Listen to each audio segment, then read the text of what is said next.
Dave here. Tuesday night, it is Arcfall, and it is Screw Up Day. Yes, it is Screw Up Day. 3 blooming hours before anyone could actually get anything done in today's Arc.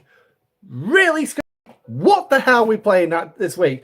But we're here, we are finally live, and we finally have the events going. So, oh lordy. So, hey, welcome in everybody, and welcome to today's show. So, as usual, background music is being provided by Approaching Ivana. So, thank you to them. Hey, Harmonica. Hey, Pets. Welcome into the chat. So, we're just going to kick off the night with the donation lines of PayPal, Cashapp in the description down below, along with a link for Discord. As well, channel memberships, if you'd like to join the channel, is available. PC only to join until YouTube pull the finger out their arse and actually make it available to all the other platforms. Also, super chats are available as well, should you want to. In the chat button, there's that little pound, that dollar sign, or whatever it is on the right side of the chat box. You can click on there, it'll come up on my screen as a big super chat and it'll get shouted out. So obviously, if you are a member as well, your name will change green within chat as well. So, Voyager Part 4. Where on earth do we begin? Because it's a bit of a, yeah, I'd say probably a lackluster, a little bit of a lackluster arc. So, right, that was a message just trying to ring me. I need to just quickly run down to get the door, so just bear me 2 seconds.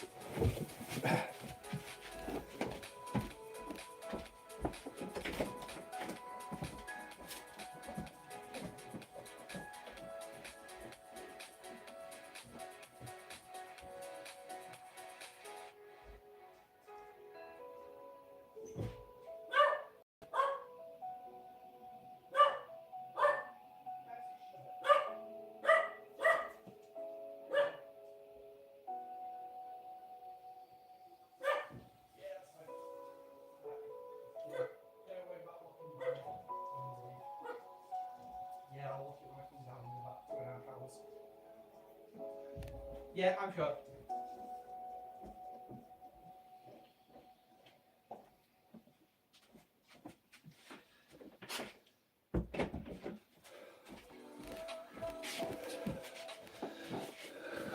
Right, sorry about that, guys. As usual, things are incompetent amateurs comes to mind. Hey, Bandit, well, welcome in. Yes, I would definitely have to agree with that one. Sadly, the eldest is actually out spending the night out with a girlfriend and some friends at a campsite down the road.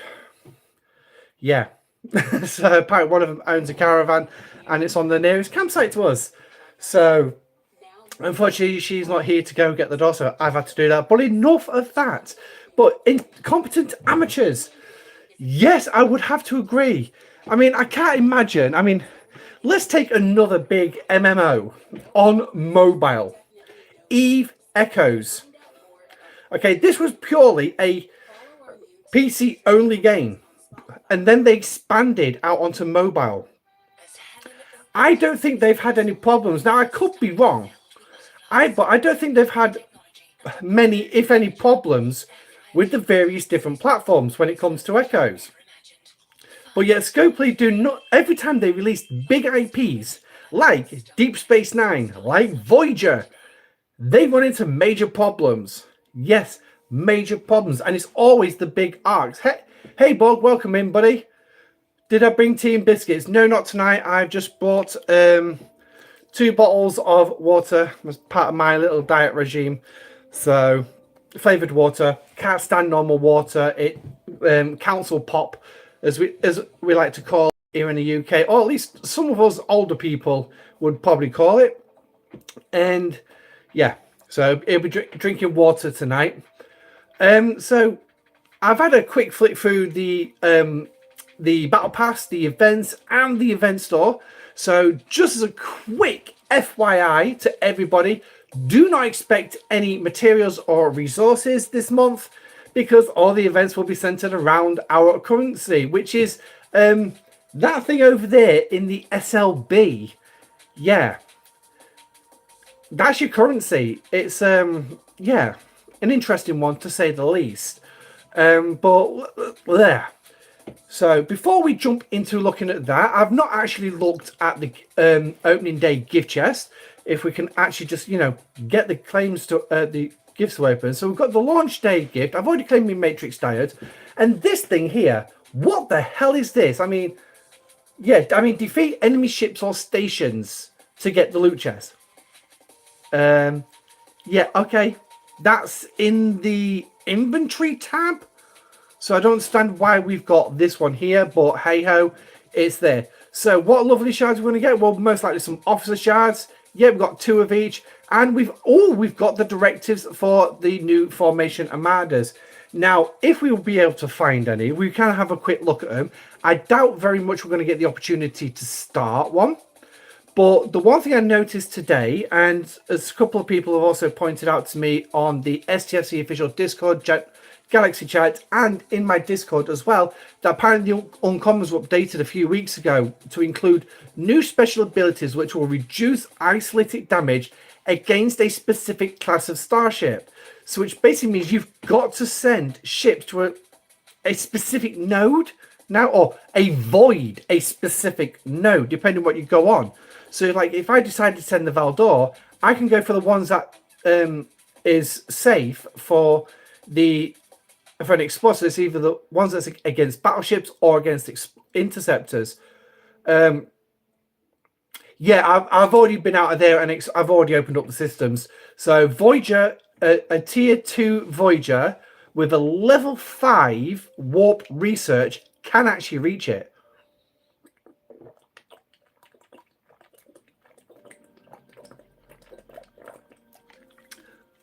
Downside to flavored water, I do actually quite like it. I could probably nick that entire bottle without thinking about it. So, but yeah. So some forbidden tech reactors as well, and some of the elusive emblem of assessment. Now, the sourcing for that is pretty shite, to put it mildly. It's taking ages. I mean, I can go to level 11 for it, but yeah, it's not providing much. Now, another thing as well for sourcing the new directives is going to be here in this chest. No, it's not. No, it's not. No, it's not. No, it's not. There is actually. That's a.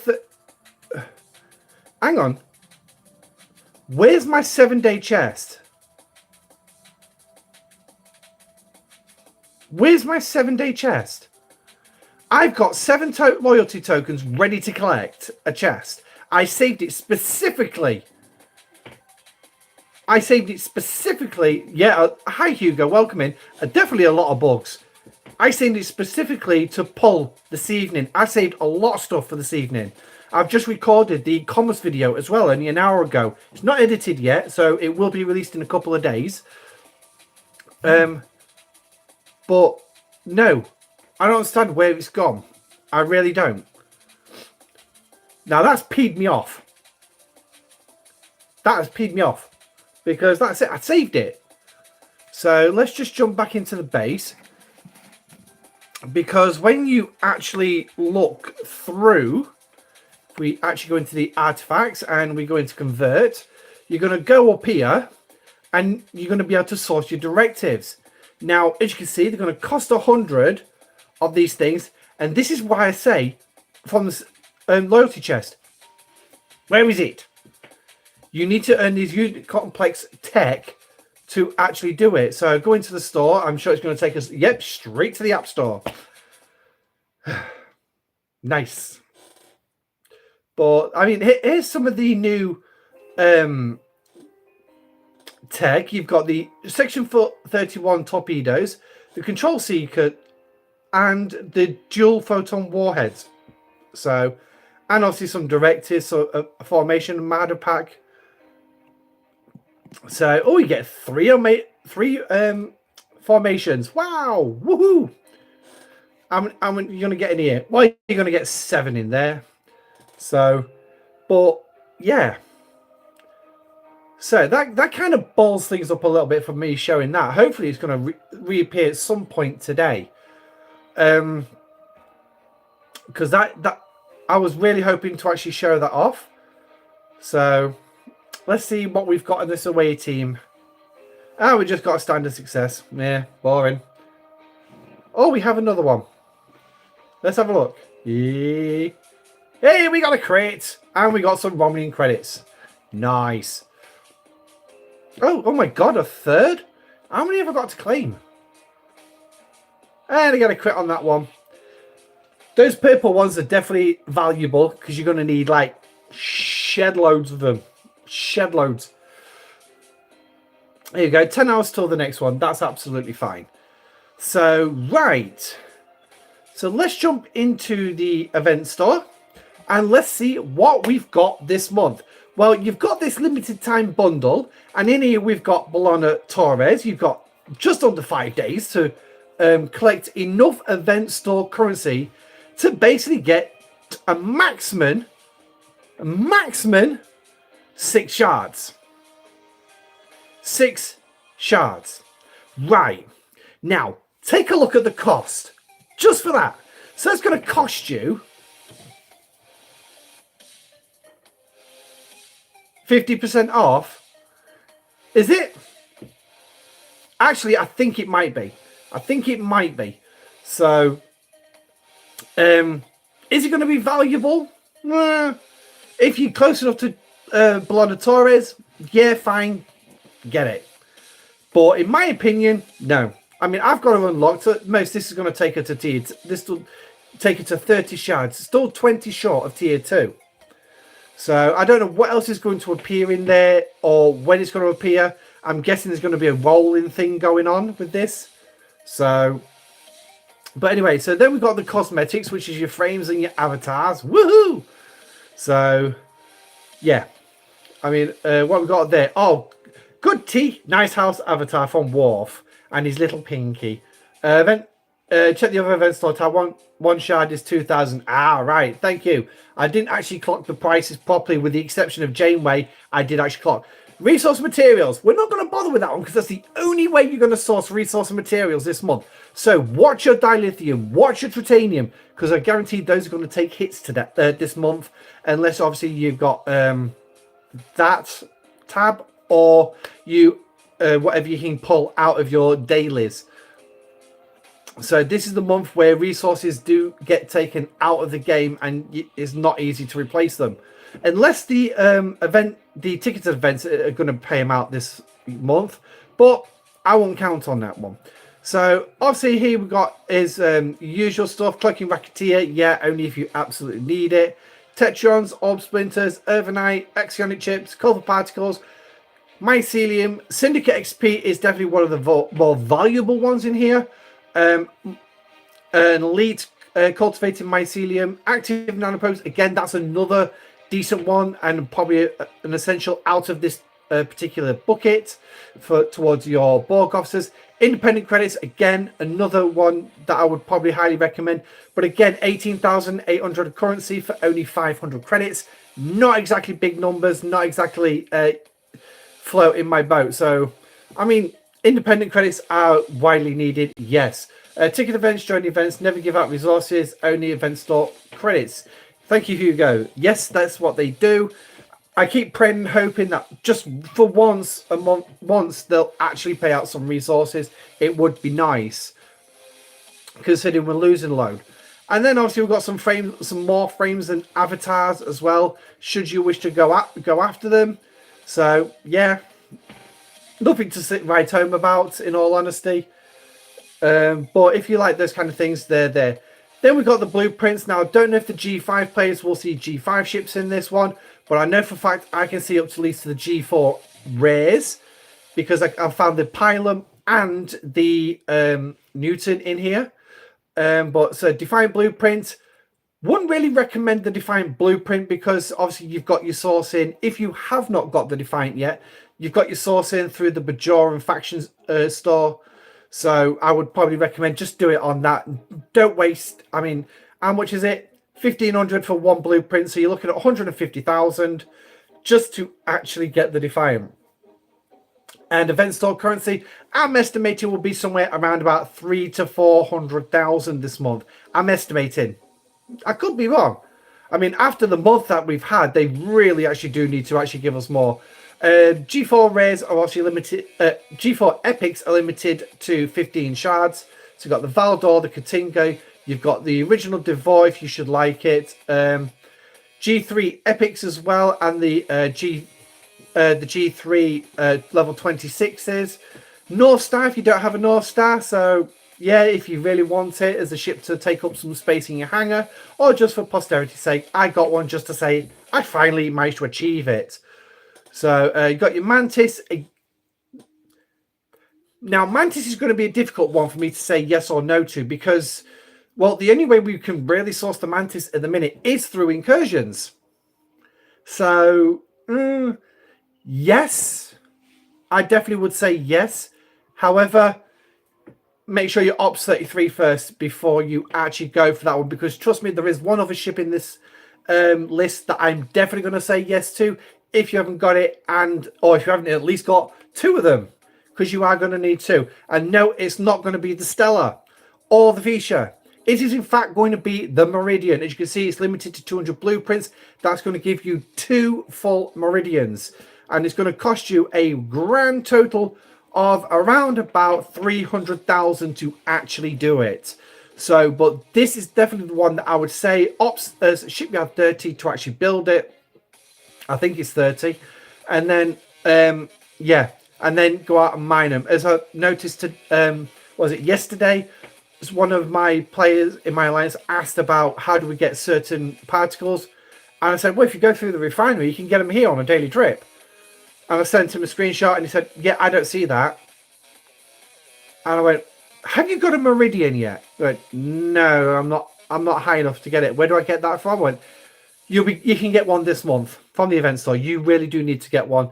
So yes, the Meridian is highly recommended, because mining the oxygen is going to go towards the territory research, the refinery, getting those all important particles towards the territory research. Separatist D3 only if you absolutely want the extra ship. Me, I haven't got the D3 Separatist, but it still does the exact same pretty much as the normal D3 and the hijack D3, which both of them I've actually got. So there you go. There's the Pylum in here as well. 35 limited to, and the price for it is 6,700. So it is pretty pricey. So take it as you will on whether or not you want to go that, but basically you're going to need about 10 months solid of this just to actually get it from scratch. G5 ships are in the event store, 9,500 credits per BP. Ouch, Darren, welcome to the stream, mate. That hurts. 9,500. Hey T, welcome in.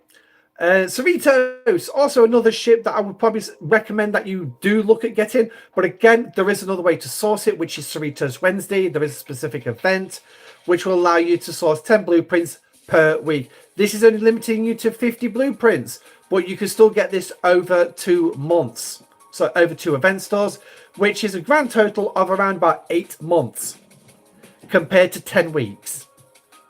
Yeah, there is a very big difference there. I'd probably stick to the Cerritos Wednesday. But again, if you just need it just to get those last few shards towards, last few blueprints towards Cerritos, absolutely.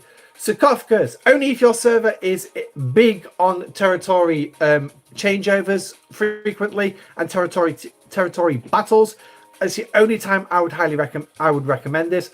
Other than that, I wouldn't even bother. It's available in the Cosmic Cleanup event store on a Saturday, so you can get so many blueprints towards that. Same with Discovery. If you are below Ops 30, definitely recommend that you make sure that you have at least 1 Discovery maxed out before you even get into the 40s. No Sanctus Cloak in the event store. Oh no, I think they've not long released that as well.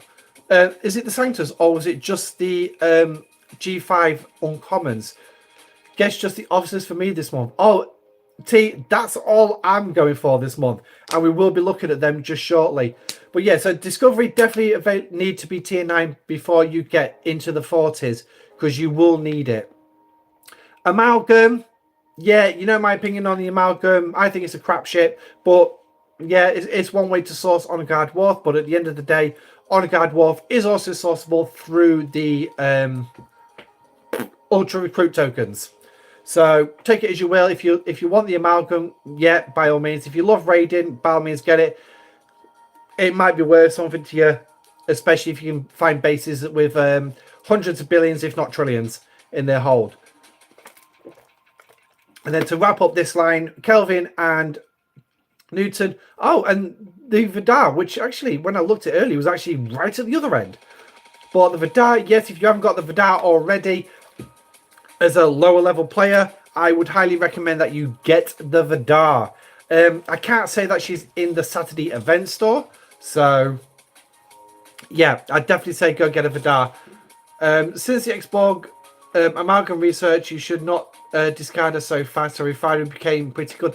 Yeah, a refinery does look pretty good. And that's one thing as well. I also compared with the Voyager refinery as well in a commerce video, which, like I said, is going to be dropping in a couple of days' time. I just need to edit it and get it uploaded. But doing that in amongst everything else as well, because we've got to take the little squirt to a play centre tomorrow for a little run around, try and wear him out a little bit, while his sister's 360 miles away in Scotland with her nana. So we're just trying to make some time with him. Even though he actually gets a lot of my time during the day, but I will try and get that video edited as quickly as possible and get it uploaded. It could be as early as tomorrow, if as late as Friday, so it will be uploaded as soon as possible. But yeah, so that's the ship blueprint. Yee! Ship parts, only another one if you really need to. Can't really see much in here. If you're going for a second standard Franklin, because you've scrapped the one that you had for the Franklin A, then obviously you got all the engine parts in here. You've got the conductors as well, feature parts, war components. You get defined parts now: Cerritos, plutonium, spore drive, feature, warp interlocks, normal Devore parts. You know, all the usual. You've even got Mantis parts in here as well, amalgam parts. So yeah. It's only if you really want to. Plus, rep exos are very helpful to crack out the Fed 1 billion. Yes, they are. I can pull the G5 exos now. I do have the option to pull that, which is 100% boost for an hour. So, and given the fact that I've got 2 of the multi-purpose exocomms, I can literally go for the 100, the 70, and the 40 together, also giving me a grand total of 210% increase to faction reputation. So, yeah, they are decent, but obviously it's making sure you've got the Tritanium in your stores to actually do it. Now, before we get onto the best bucket, let's just show the ship refits. So, you've got all the various ones. You've got the TOS D4 one, which is obviously the D7 skin to go on top of your D4. So I just hit Kling to bin 3 ships grinding in deep space for 50 million rep an hour using 100% and the 70% exos. Nice. I think last night was it last night or was it the night before? I did about an hour in Romulus. I should really actually take it to deep space and go and grind in G5 space for rep. But yeah, I ground out about 5 million. I wasn't exactly hard at it, but then again, my base was like a 3-minute flight away each time. So, yeah, G5 space. Yeah, that's definitely the very potent. Oh, it is. Absolutely. So, sarcophagus cloaking refit. Yeah, okay. Again, that's very niche territory combat for a lot. Just to make sure that you can get your sarcophagus into the node without being attacked, because obviously the sarcophagus is only effective when it's sat on a node. Hey JT, welcome in, buddy. So then all the other cloaking devices that you want, the Cardassian Gold Disruptor. Again, this is probably going to be one that I would say yes, if you really want to go for it. But again, it's going to cost you a fair bit. It's going to cost you about 225,000 credits to actually unlock. But again, increasing critical damage by 25%, applied to all ships, not too bad. They don't have Defiant Cloak. I can't say I've seen the Defiant Cloak in here. So, but then again, that's one that's recently been released. So even I wouldn't expect that one in here just yet.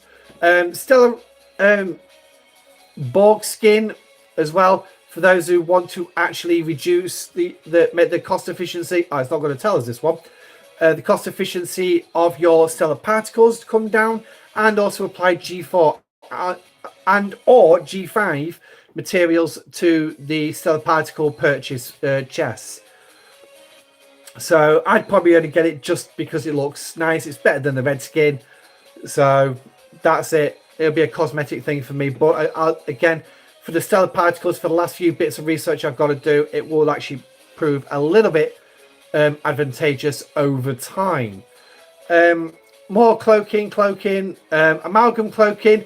Pretty good when you're OPC hunting with the amalgam. I gotta say, that's actually one benefit I can say with the amalgam. It's got a bigger cargo bay than the Talios. It's not as strong as the Talios, but again, you can send it out with a combat crew. It's got a decent sized cargo, like on Monday, OPC hunting. So absolutely worth a shot if you want. And then I'll see some more skins and cloaking refits as well. So in all, not particularly one of the top chests I would definitely recommend, but it's got a little bit of value in it, a little bit more than probably like the ship parts, definitely more than the materials and research. However, this is the one that's got the biggest value this month. And there's literally only 2 officers in here I do not need, which is Chakotay and B'Elanna. Oh, and Tuvok. I don't need Tuvok. So there's 3 officers. So which means I've got the Doctor, I've got Harry, I've got Janeway, and I've got Tom. So I've got 4 officers to go after. Janeway is going to cost me a 6,000 to actually do per shard. I was hoping they had Titan parts in here too, but since no cloak, but struck out there too. Not happy about the event store as usual, because I'm not huge on more PvE officers, but it's whatever. Do you think they'll add more officers? No, I don't think they'll add more officers. No. So usually the event store only contains the officers of the month with the officers of the Arc, which in this case is Voyager, with the exception of the 2 officers that are being sourced during the event store month. So this month it's 7 and it's Neelix. Obviously, because he didn't come as the morale officer, we sort of guessed he was going to be the burning officer. Yeah. And we'll talk about Neelix in a little bit later on in the show. But yeah, so for Janeway, I need about 17 shards. So that's going to cost me, what, 102,000 credits to actually source her. So that's not going to be too bad. I should have her, what, within a week and a half, give or take. So looking forward to that one. The Doctor is obviously going to cost 60,000 for a 10 shard, but 60,000 will buy him out for make sure I can unlock him. 17 shards, I can only recommend to get them. Yeah, exactly. I'm going to strongly suggest, if anyone asks me what I think for the event store, I'm going to say officers all the way. This one here, because of his below deck ability. No, that's an officer ability. His below deck ability, Resonance Man, increases all resources dropped by hostiles by 15% out of the box. Perfect. Put him on your Talios. Put him on any of his PvE ship. Put him on Voyager with the biotoxins.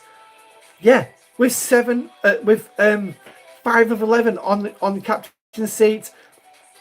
You're going to be boosting what you're going to be getting as well. So But then again, Neelix is also making an appearance for that one. I'll be going in all in on Tom. Yes, Tom Paris will be another one that I'm definitely going to suggest when the lag catches up. But it's like I've still got Harry Kim to get. He's only going to cost me, what, 14,000 to buy. So there we go. So I'm up to, what, 176,000 already just in 3 officers. And then, obviously, Tom Paris being the last one. Yeah, got a fair bit to do with Tom. I need about 23 shards. So that's going to cost me 46,000. So what's that? It's 182,000. 222,000. 222,000 to actually sort it out. Chakotay, Janeway, and the Doctor are the best of the lot. Yes, they are. But the one thing is, I don't mind having Tom because of his officer's ability, which is increasing critical damage by 5% for a round, but it does stack. So each round is going to increase by 5% each time. So I'm definitely going to take that. Quicker critical shots, but also you've got to hit the crits. So what are you going to need below deck? Well, you're going to need B'Elanna Torres for her below deck ability. Oh, yes, there's also...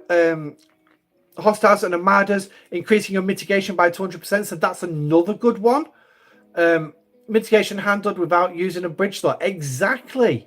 So again, Tom Paris has got some unique qualities here. Besides being the sort of like a ladies' man in the early seasons before settling down with B'Elanna, again showing he's actually got some worth.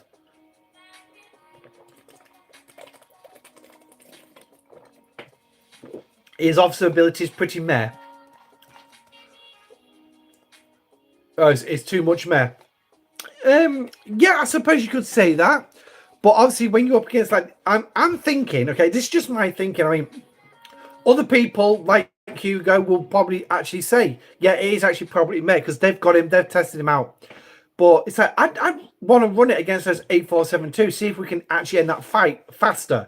But then again, I'm only going to like 3 or 4 rounds.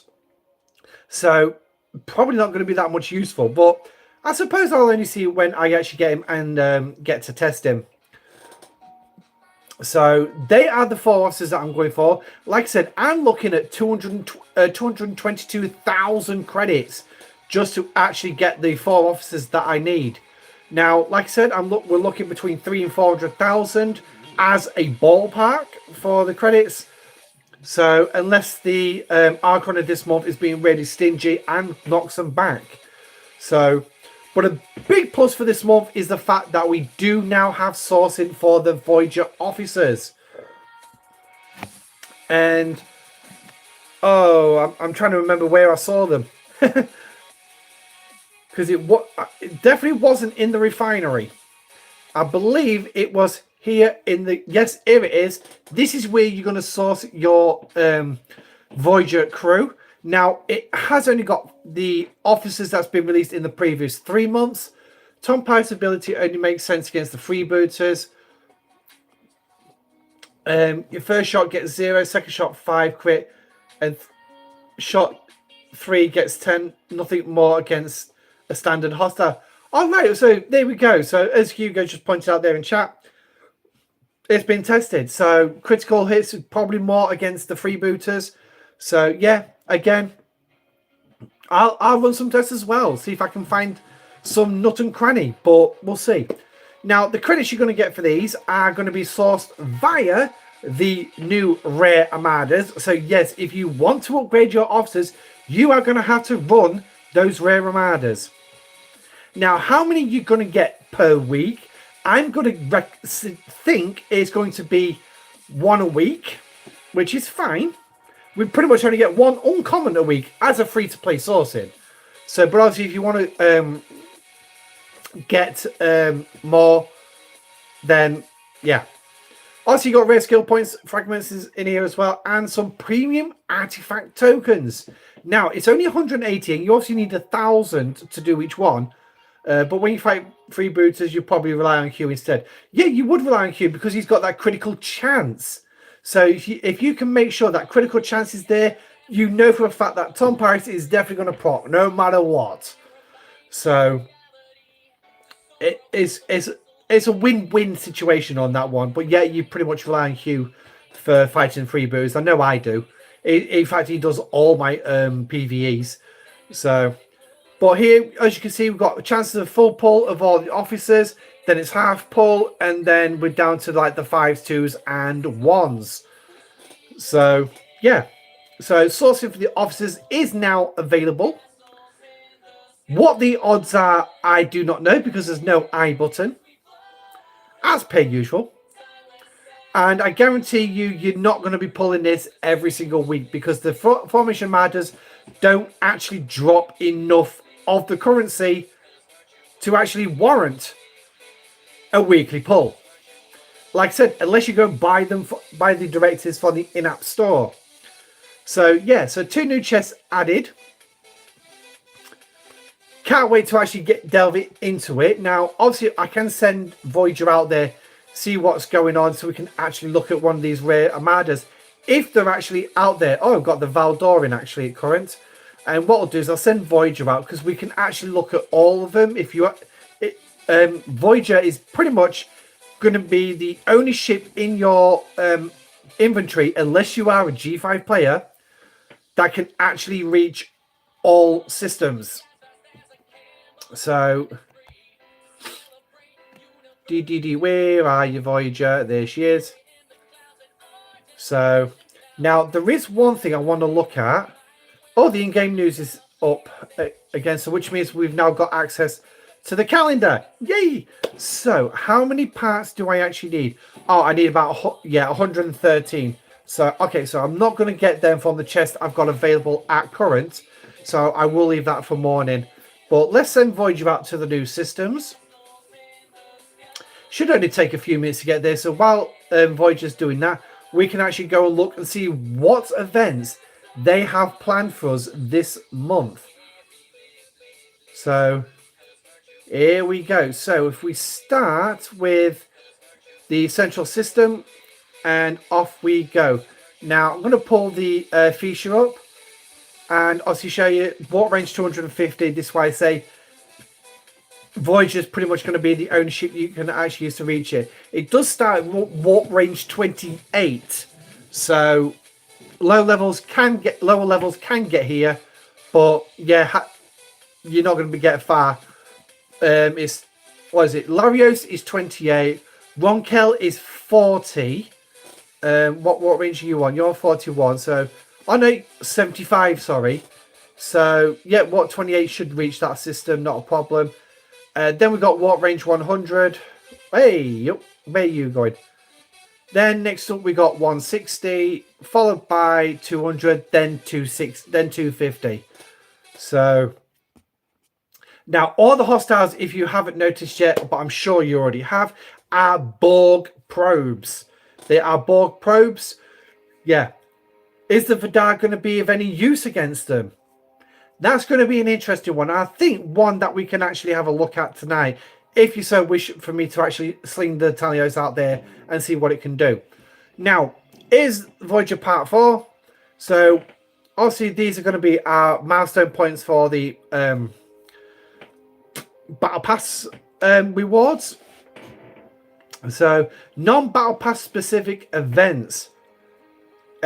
So here we go. So we've got complete missions, which is going to basically be 34 and above, and it's just completing the core missions. 150 points gets you a load of tokens. Liberation Boarding Party SMS that starts today as well. It's a 38 plus SLB, and in this one, all you've got to do is kill freebooters. Woohoo! So that's going to be completed with my daily run tomorrow morning. Not a problem.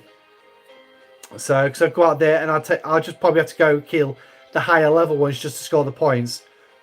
I'm fine with that one. So, yeah. Next up, starting tomorrow, is the Borg Barrage, which is levels 26 and above. And for this one, is destroying Borg probes. Again, that's going to be another one that I can complete with a daily run in Borg space, because I do a daily run in Borg space. So, yeah. starting on the 11th, which is Friday, Raiders of the Lost Herogen. So not only did I release a video on the lines of Indiana Jones, the case of Voyager and the convoluted loop, it was a little inspiration from Indiana Jones, the way I did that title, but Scopely is also taking their inspiration from Indy as well. Raiders of the Lost Herogen. Now, could you class this sort of perjury or sort of copyright infringement? Raiders of the Lost? Instead of it being Ark, it's actually Herogen. Yeah, okay. I'll leave it at that.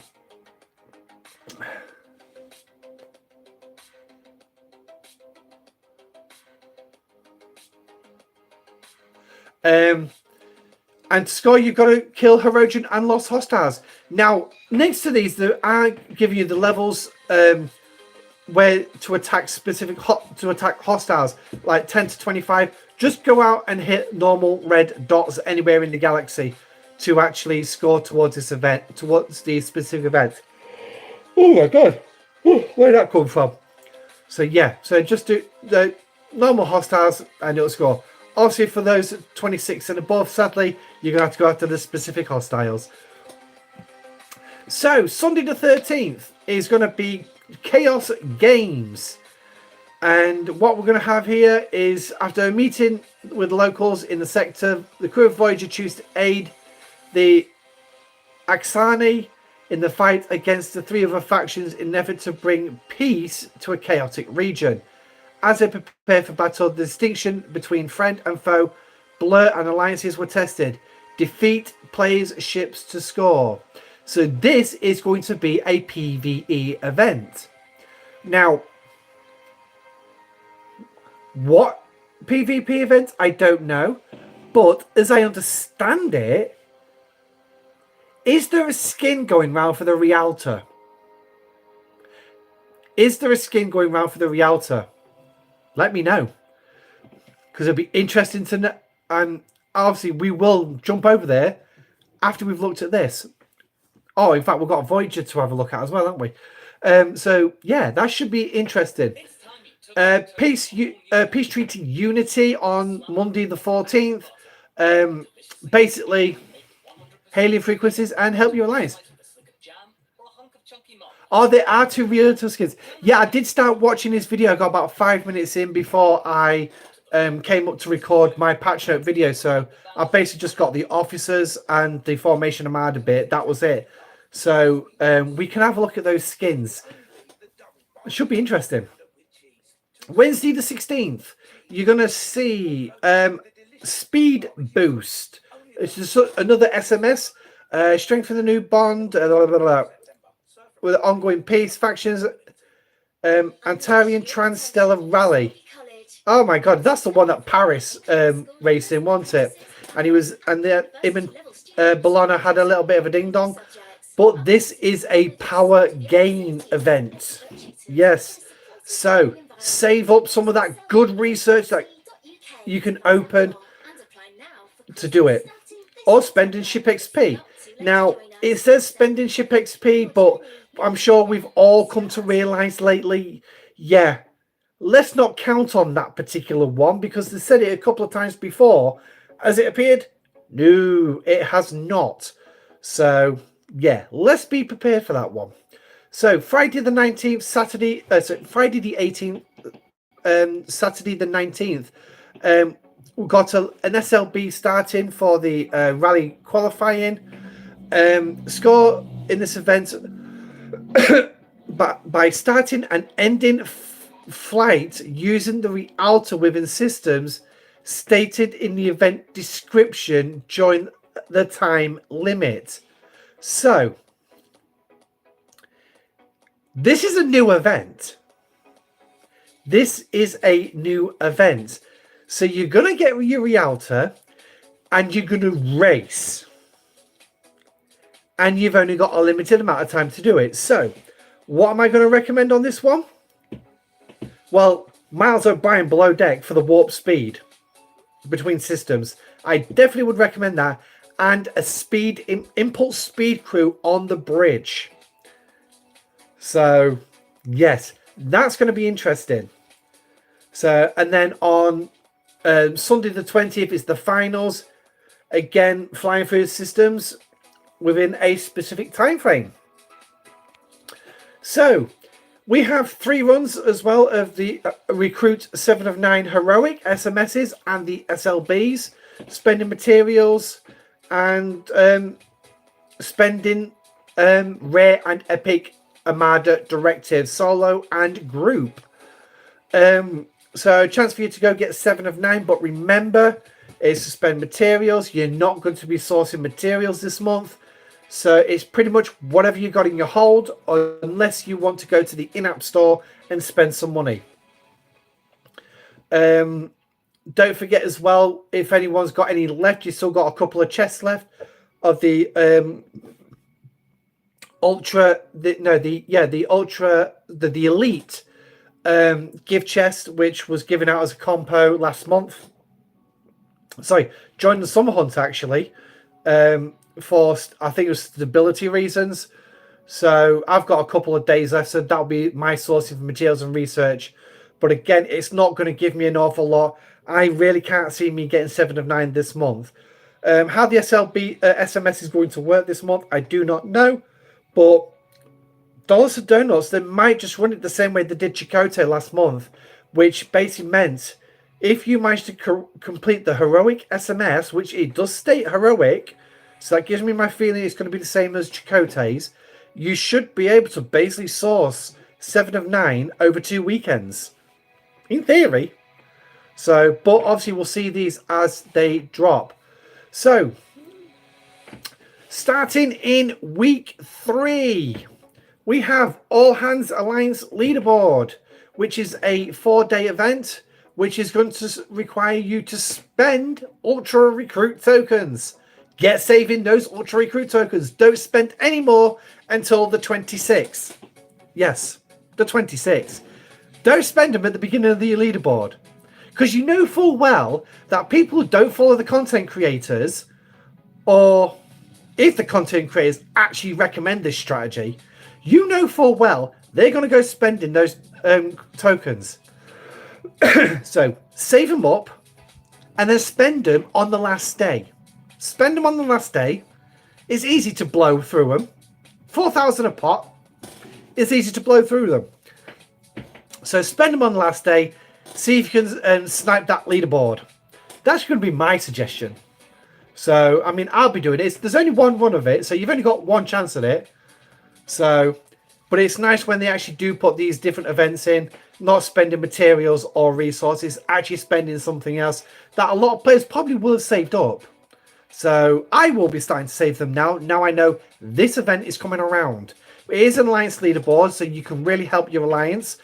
So pass the word out to your alliance. Hold off on your recruit tokens until the last day, just to get that heads up and that boost. And also, Lube, if you are listening the day after this, because I know you're streaming at the minute, mate, please, if you and Stewie decide, don't do that tactic, just leave it to one side. But anyway, no, seriously, obviously, if you've heard that little trick, I'm sure that's one thing you may want to encourage to push it as well, but that's going to be up to you, mate. I'm going to push it. I will just say that. So, now, also, we've got the Research Heroes currently going on right now. A 4-day event, basically gain power through research. That's how you're going to score. Formidable Formation. So this is going to be your Formation Armada event. Scoring, killing the uncommons and the rares. Spending the directives and actually defeating the entire, all 3 nodes, the entire Armada. So we've got 3 runs of that, 48-hour events, SLBs. So again, it's up to you if you want to spend those directives now or save them for these particular events. I mean, they are SLBs.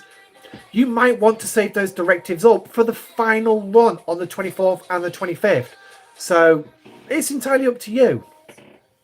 Obviously, those who decide to go to the in-app store and purchase the directives, they're going to have the legs up on that one. Free-to-play players, you may struggle a little bit against them, but you can give them a good run in that final run. Also running alongside down is going to be another leaderboard, as if we're not all tapped out from leaderboards from Summer Hunt. Yeah. We've got another 3 leaderboards for Artifact Hunter.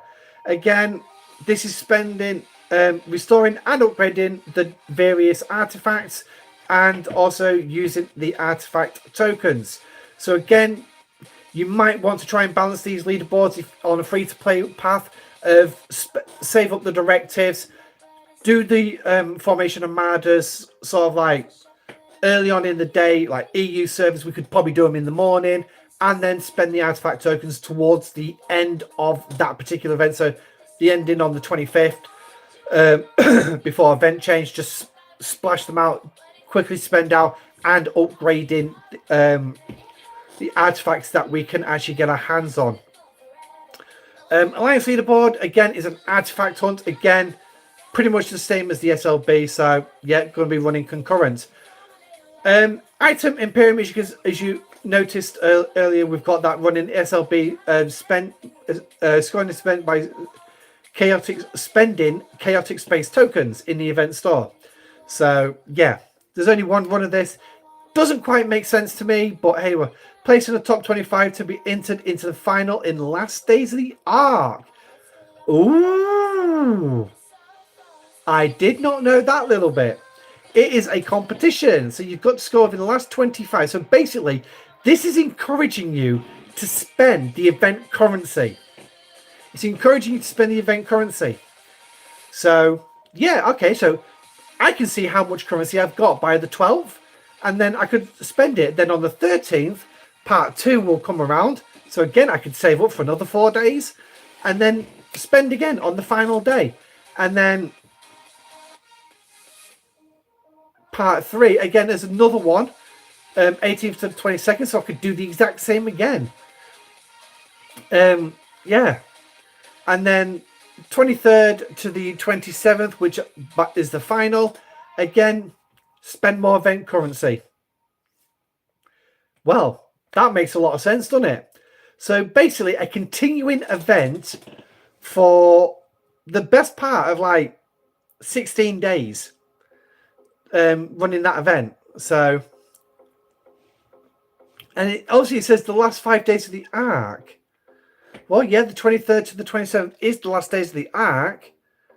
But yeah. Okay, so there must be 5 days each. Yeah, so. But anyway. So. What other events we've got coming up? We've got on the 15th to the 18th, we've got Fleet Commander Upgrade Skill Champion SLB. Scored by Fleet Commander XP, Quantum Communicated Credits. Scoring this event by refining uncommon skill points and spending rare skill points and unlocking new Fleet Commanders. Yeah, you're only pretty much going to unlock them unless if you actually go to the pay store. Yeah, it's the only way you're going to get that one. And then you've got the Fleet Commander meta. Yes, we're going to have a Fleet Commander meta. So we have Janeway's Q Hostiles, which is one of her trees. So you and I know that fear only exists for one purpose, to be conquered. That, I believe, is from the episode where they find a race in sleeping pods and you can't come out because they're being terrorized by the grey and white clown in it, or jester, or whatever you want to call him. And basically, he managed to kill people trying to behead them, but it was actually fear that killed them. So, yeah, kind of interesting, that one. So this one is the first one is Janeway Q Hostiles. Also, it's not actually the trees, so thank God for that bit. You're going to score by destroying Q's hostiles. Yay! So SMS, the RSMS is there's 2 runs of it. So yeah. Okay, next one is the Herodians. So basically going out, killing out Herodian hostiles. Just go kill the elites.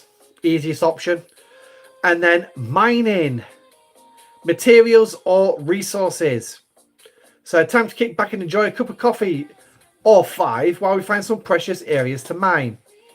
So, yay, just what we need. Then also, as an accompaniment, we're going to also have some Interceptor hostile hunts for the Cutis. On the 20th, you destroyed interceptors while using an explorer.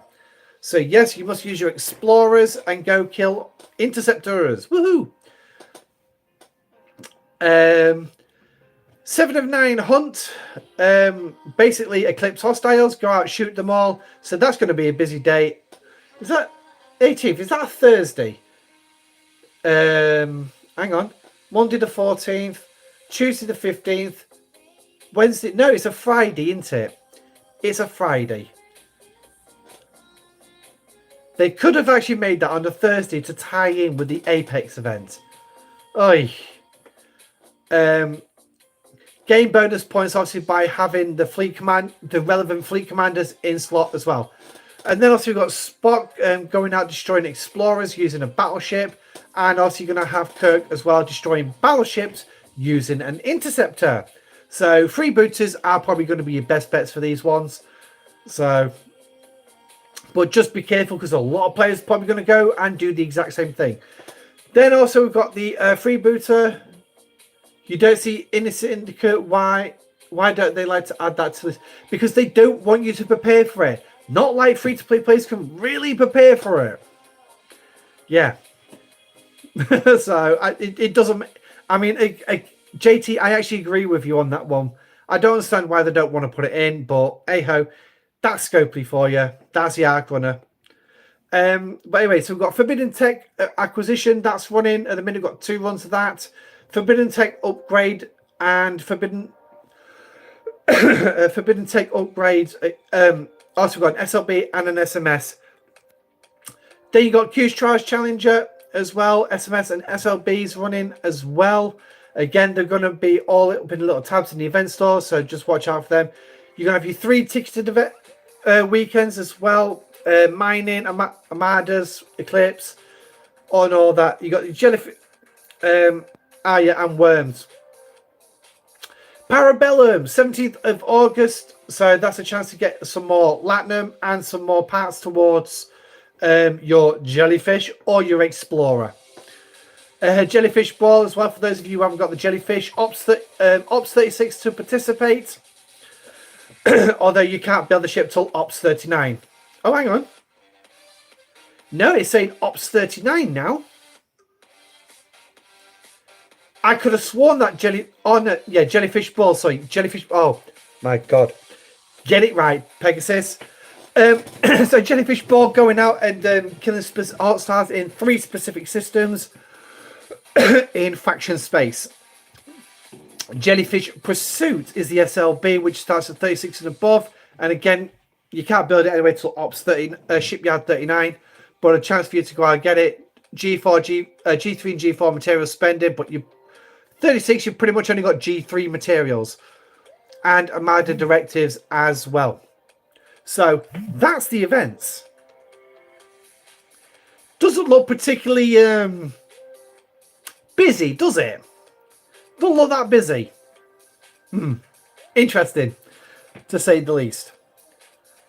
So, right. So, now we've got through the boring admin side. Voyager has finally arrived here in the new system. And we can see there's an interceptor.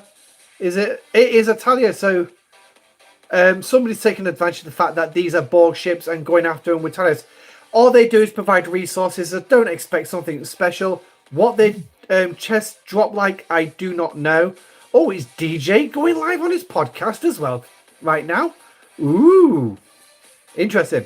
But anyway, so these are your Borg probes. It wasn't what I was after, but hey ho, we'll start with these. And you can see this one's an interceptor, so this one's going to drop you some par steel. Woohoo! They're not particularly powerful in this system, so yeah, any ship can pretty much deal with them as is. So this is what I was after, was the new formation Armada. Now, this is what I noticed earlier, and this is where a little bit more tactics come in for the Armadas. You need to be careful. on what ships where you place them. So like this particular one, you would not send any interceptors for if they have got isolytic damage. If they don't have isolytic damage available, hell, send it. Don't worry about it. So it's only if you've got isolytic damage available on an interceptor for this one. Also, there is the Explorer and the Battleship on the other two nodes. So, yeah. So it's like, for, let's say I sent my Enterprise out with Kirk on it. With morale, I can get isolytic damage. So is it going to be this one down here? Yes, it is. So I wouldn't send the Enterprise to this particular node because that 20% is going to wipe out any well, it's going to my isolated damage is going to be reduced by 20%. So if I'm firing a 1,000 shot and I've only got 1.5% increase, well, that's like what 10. That's like 15. A 15 shot isolated damage. So this is going to reduce it by 1/5. So basically, it's going to take 3 off it. So it's going to knock it down from 15 to 12. So, yeah. At least I think that's how it's going to work. But that's just my general thought on it. But I'm surprised nobody's actually blowed this up yet. So maybe a lot of them are saving the directives already. So that's in the central system. And let's go up here to the big one so we actually look at the big one. It is actually quite a big one.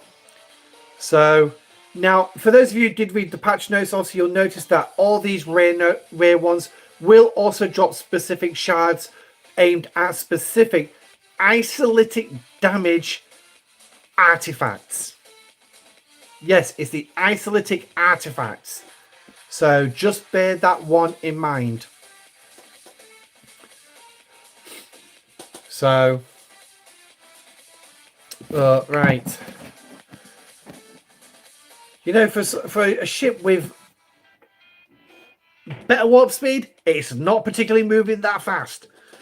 So, it gets a little bit boring after a while. So, I was watching the other day a video here on YouTube showing Spock going up against the Narada. And I was sat there thinking to myself when I was watching the Narada being sucked up by the black hole after the jellyfish rammed it. And I was thinking, you know, Scopely really need to actually introduce that ship. And the Vengeance, they really need to go back and do it.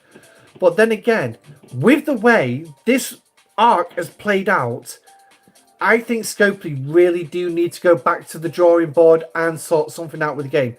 So, here's your Borg probes. 401.3 million. Yeah, that's pretty powerful. And it's also dropping broken parts. That's only G4. Wow.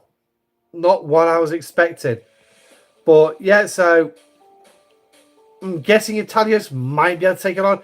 Maybe a high level Talios. But here we go. And here are your tokens. Now, like I said, these things don't drop enough for you to actually do a single chest pull. Yes, it does look... Yeah, Harmonica, I do agree that... JT, I will cover that in just a second. But yeah, the Vidar and the Vidar and the Talios do look like they were modelled on the Narada. However, I would still let the Narada. It's a mining ship, for God's sake. It could be a rival for the Nova. A rival for the Nova. But hey, what do we know as players, eh? What do we know about a game we've played for 4.5 years? Nearly 5 years. What do we actually know? And I'm waiting to see a comment drop in the comments about what we actually know in regards to this game. Because obviously Scopely think we know nothing. My opinion? We know more than Scopely do. Hell, Deep Space Nine Part 1 proved it with the Cardassian Armadas. They didn't think that an officer released on day one would be more effective against those Armadas. Yeah, the players did. Because the players are awesome. Because we know the game better because we're the ones who actually play it. And I think that's part of the problem for the development team. They don't play the game they create. If they did, they'd understand how their developments actually interact with the game. And they could actually talk to each other about how it works. Yeah, you know that forbidden technology you added in a couple of months ago? Yeah, do you know, yeah, it doesn't work. Of course it works. Who are you complaining at? But yeah, exactly. Hey, Dave, welcome in. And yeah, it is about money. And it is about money for this. And let's not sugarcoat it. Scopely is a business at the end of the day. They are a gaming business. They're in business to make money. And so, yeah, there's not a lot we can actually do. Except just like, okay, fair dues, fine, whatever. But at the end of the day, it comes down on the community managers, not just Eco and Beck, but also the VIP community managers, to listen to the players and literally put their foot down with the supervisors or the managers of the departments and say, look, right, we need to stop for a month or two,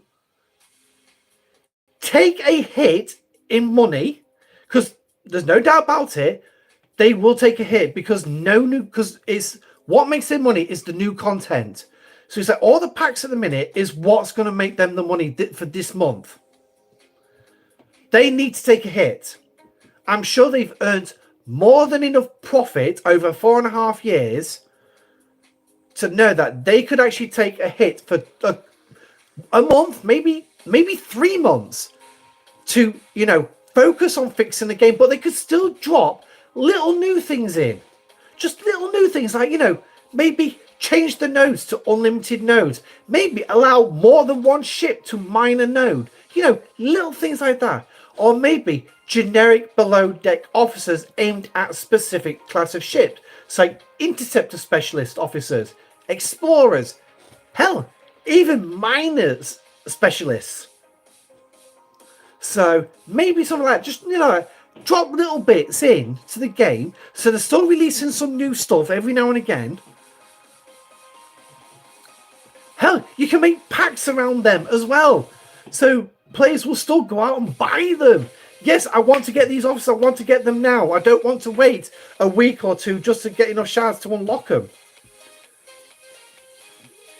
So, but that's my thoughts anyway.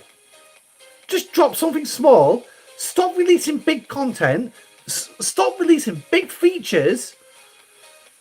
And just add little things while you go through the game's code, correcting it. Or better yet, get an experienced hand like, I don't know. I think there's one who comes to mind. I mean, I'm sure, yeah, I am being sarcastic. Ripper. He can find the problems in half the code just like that. Ripper is awesome at it. But then again, the way they've messed up stfc.space, I don't think he'd be too keen on the idea at the minute, really. But, yeah. So you need somebody with Ripper's experience and knowledge.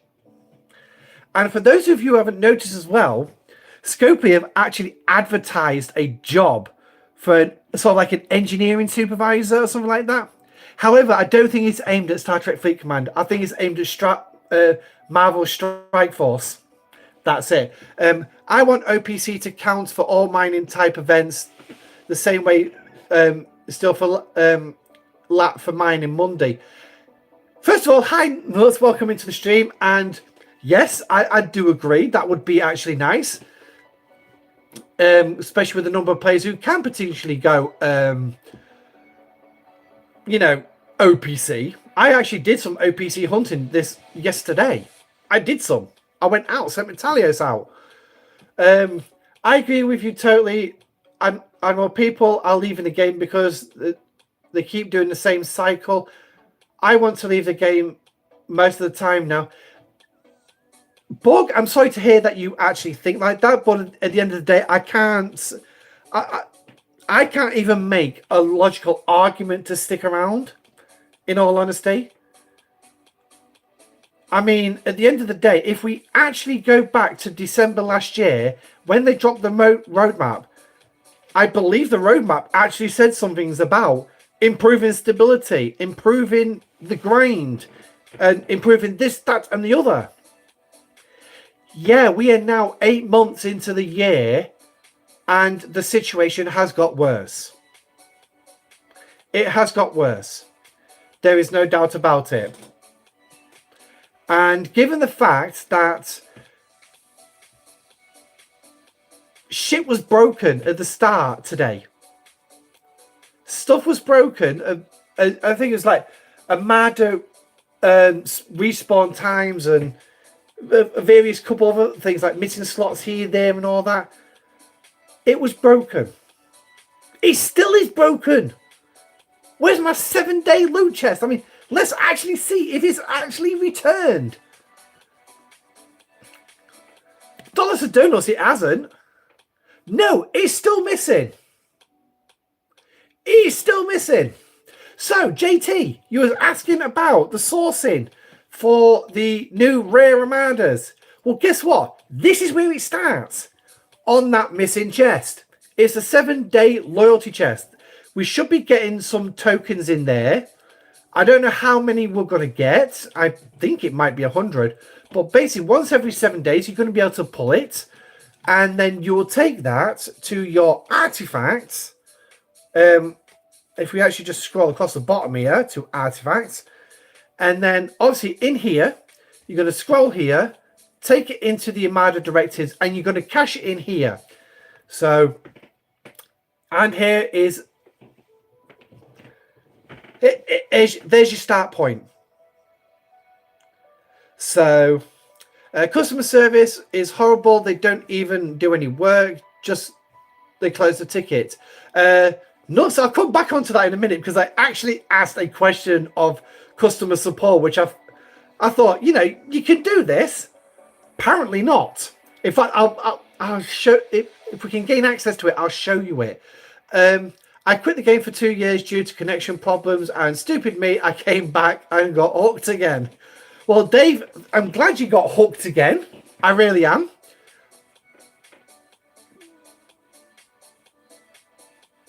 How do you unlock the path to a rare matter space? As far as I'm... Oh.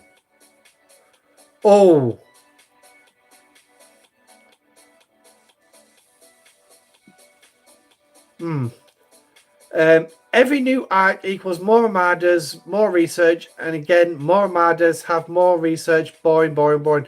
Yeah, okay. I do agree that we're getting too many Armadas in at the minute. My question is, how do you unlock... how do you unlock the path? Now, is it the system I'm thinking it is? Because if it is, we're going to have an issue. Yes, it is. Yeah. Hi, Mark. Welcome in. And Mark has got the answer for you. It's a mission called Silver Scar Part 2, which was broken when it was released. It got fixed. Yeah, apparently it's broken now. Research for mission. Yeah. So it's... If we just get rid of these boxes and bring the actual line up, it's this line right here. You will need to do this particular mission, Silver Scar Part 2, to unlock this system, which obviously then they added on the rest for this month. So I didn't mean to go all the way there. So that's where it is. Armadas take up too much time, and the amount they require varies. I believe that's supposed to be very or oive. So, but yeah, if you are having I will just say, if anyone is having problems with that particular mission, if you haven't already done it, put in a ticket to Scopely. Literally, that's all I can say. I know there's a few players who have not done the mission yet, so I'm sorry to say the bog standard answer to that one is put a ticket in and just say, oh, Ove is Jewish for, oh right, okay. They put so many Armadas, so you use all your tokens and you have to buy more. Yeah. And the worst bit about it is with these solo Armadas as well, your repair costs go up. Your repair costs go up. So, because you think about it, you're not repairing just one ship anymore, you're now repairing 3. So, but they do try to find ways to pull resources out. It's like only a few days ago, I had 80 billion titanium in my hold. I've lost over 10 billion so far in repairs. Yeah. This month, I'm going to take a hammering. So, but it is what it is. We can complain and whinge and moan all we like, but Scope is not going to do anything because their idea is to find ways to take resources and materials out of the economy. So the worse than the right wing political parties who want to sap countries of all the money. But then again, it's Scopely. They're gonna want to sap the game of everything. So, but yeah, so that's where it is really. You will need warp range 28 to get there, though, JT. I will just state that. But obviously, if I remember correctly, you are at higher level than that. So, yeah, you'll have a ship that can get in quite easily.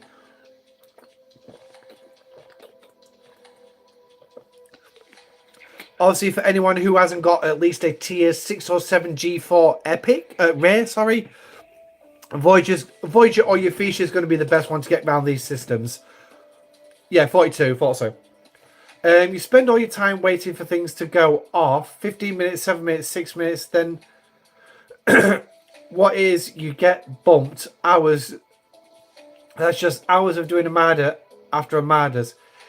Yeah, I mean, there is that about being bumped out.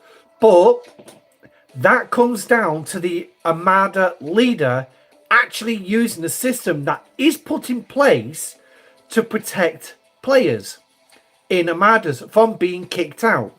So it does come down on the Armada leader to actually, you know, do their job in a sense. So it's like I ran a few high level epics. Luckily, because only so many people called, I knew I had the space.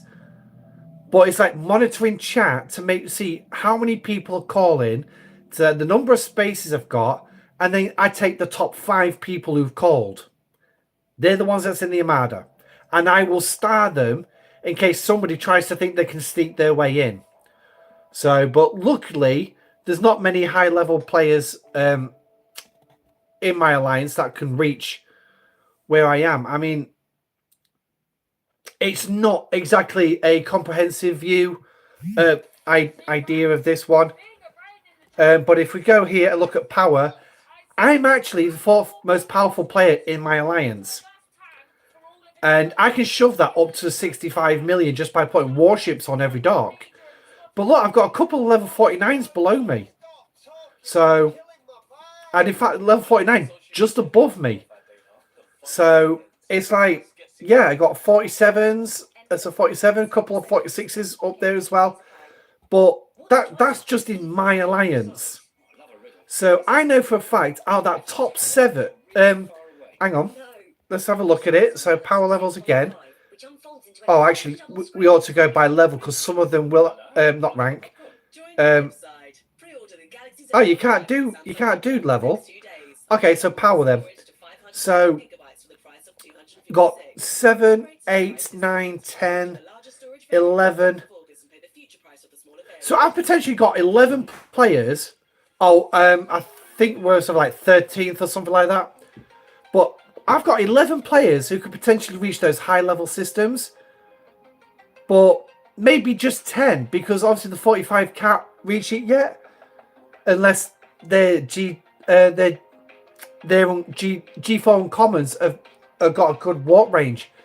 So yeah, and then it's ensuring that they've got the ships to actually provide do that.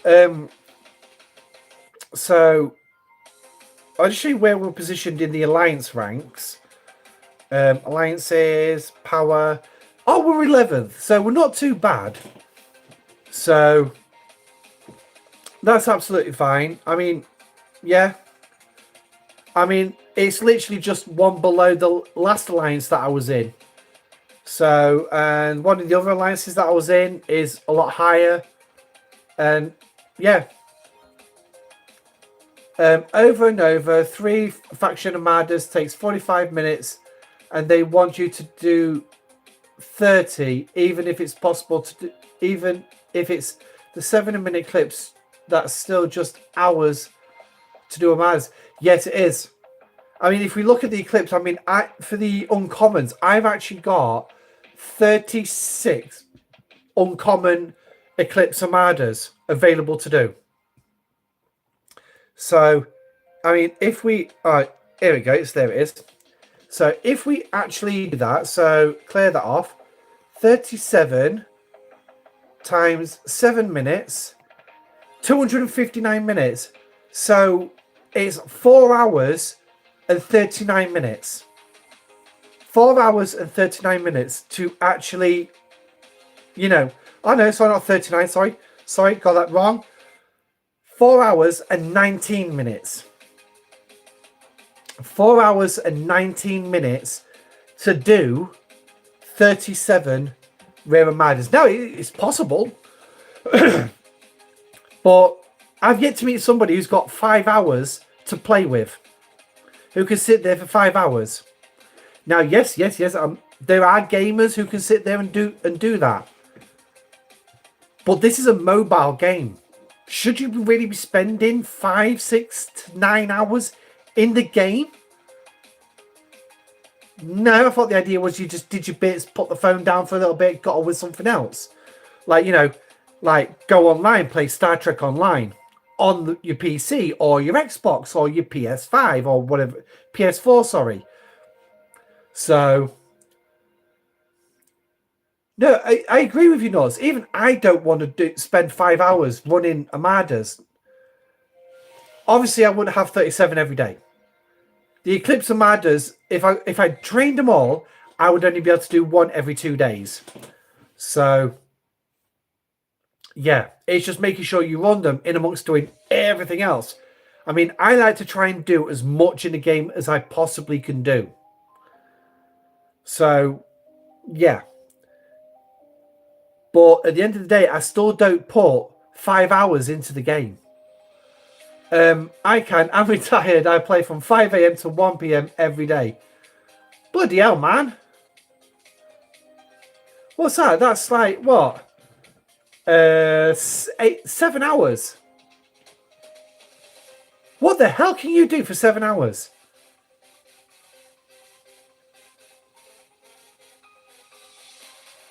Let's go to the calendar and see what the Armada schedule is going to require. The Armada schedule's actually not that bad. I mean, we've already been through the calendar.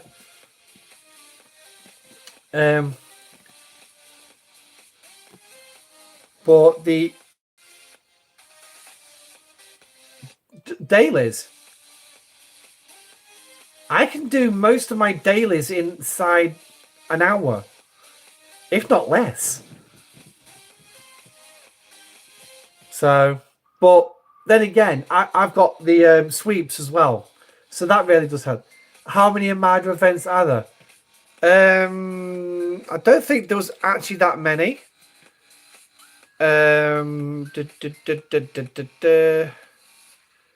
Description, ultras. So you've got SLB here, which is obviously doing the Armadas, and there's going to be three 48-hour runs of that.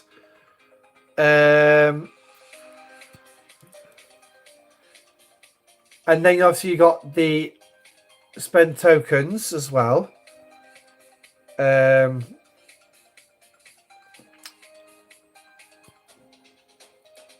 Yes, no more.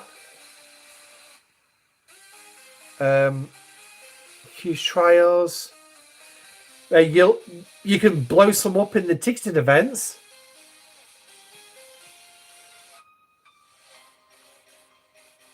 Hey Joseph, welcome in, buddy. Yeah, Joseph, don't worry. You're not the only one, buddy. You're not the only one. It seems to be a big thing at the minute. I mean, mine's disappeared as well because I actually had it saved up, ready to showcase, but Scopely taken it off me, and unfortunately, I've not blasted. I've not blasted to see Scopely and say, "Where's my 7-day chest gone?" I'll do that later. And I will say this messed up my stream because I was going to show off the entire route, and you screwed it up because you took my 7-day chest away. Why? But then again, I'm sure there's a reason why it's buggered off.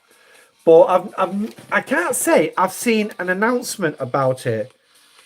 Oh, right. So Captain Jesse, one of the other content creators, is actually mentioned it as well, saying that it's that there's no 7-day chest. Oh, DJ's not live. He's just pushed this morning's ARC briefing with Emperor Eco. Okay, we'll definitely say Emperor, but yeah. So that's on the Talking Trek. Let me just see if there's any announcement in. No, just hang on.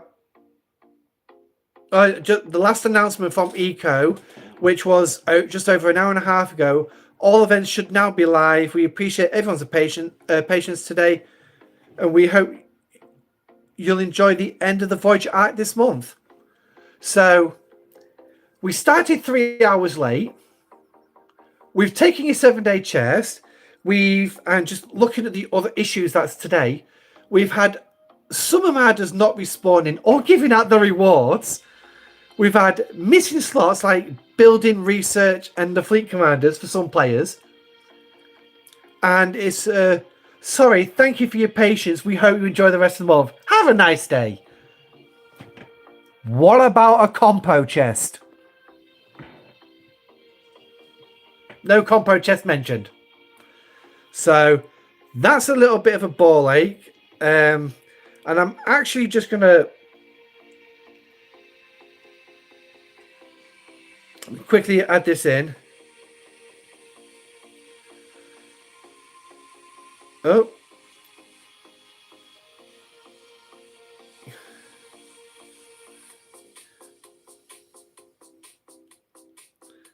To show it off live on stream.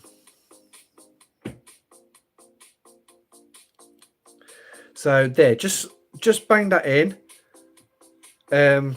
Oh, and I have players also stating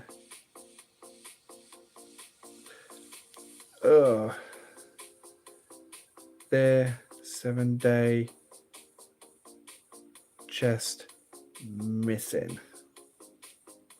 So there we go. So I've escalated it up to them, and I've actually tagged Eco in this one. On my server, level 38 Stellar Armada system is empty for weeks. Wow. There isn't a level 38 Stellar system.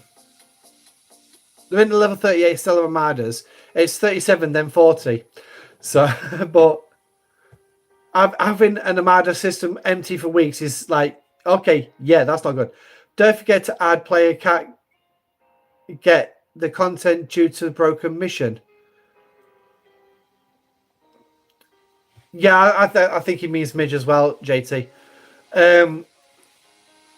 Yeah, I forgot to mention that bit. We'll just add that. Also, Silver Scar Part 2 is broken again. So there we go. So that's just literally sent those couple of issues. So now I don't actually get a response off Eco. It's usually one of the other NDAs who usually answer me. So it's empty, is it? Blooming hell. I don't think there'll be anybody running a mad as it on my server in there. So let's have a look.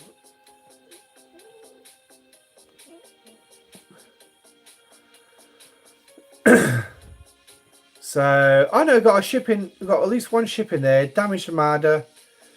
So that's literally it. I think a lot of players, especially when you get the Xborg faction store open, sort of now it's like, yeah, okay, we don't really need to do this heavy grind because we just spent some faction credits on that. So yeah, which I don't blame them in all honesty. So, but right, so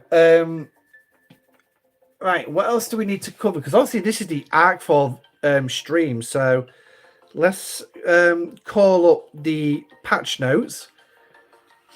And then we can see what we need. Now, I know there is some new research. We're not going to be able to show the G5 ones because obviously we're not there yet. But another thing that I saved is if you are G5, level 51 and above, what you will see most likely starting tomorrow is this particular chest here. You will see the new particles for the research that you're going to have access to.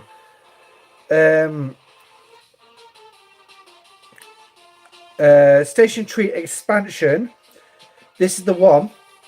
So the station tree expansion for 51 above with 39 new nodes and 4 primes. A new material called cosmic particles is needed to complete these researches. This material can be found in the 3rd chest when completing your daily goals. So that's this chest right here. So you're going to find some particles in here called the cosmic particles towards these new primes. At least I think it's just the primes.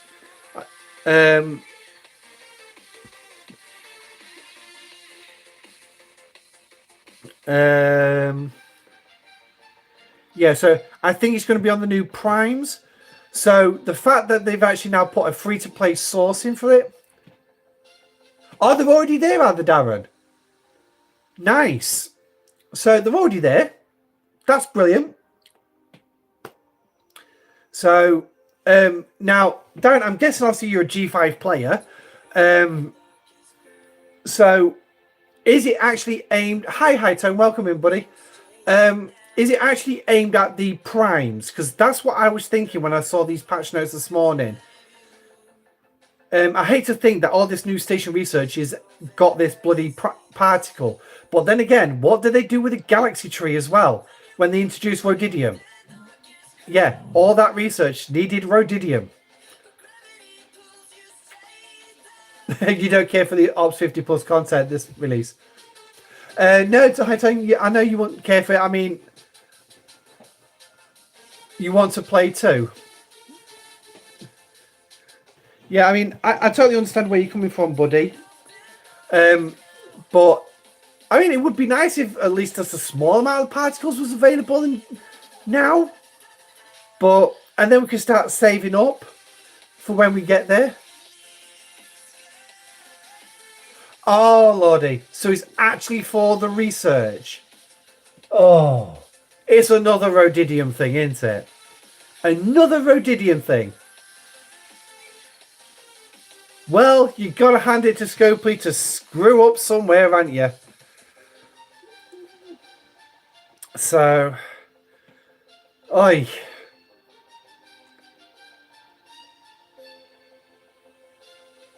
Hey, there we go.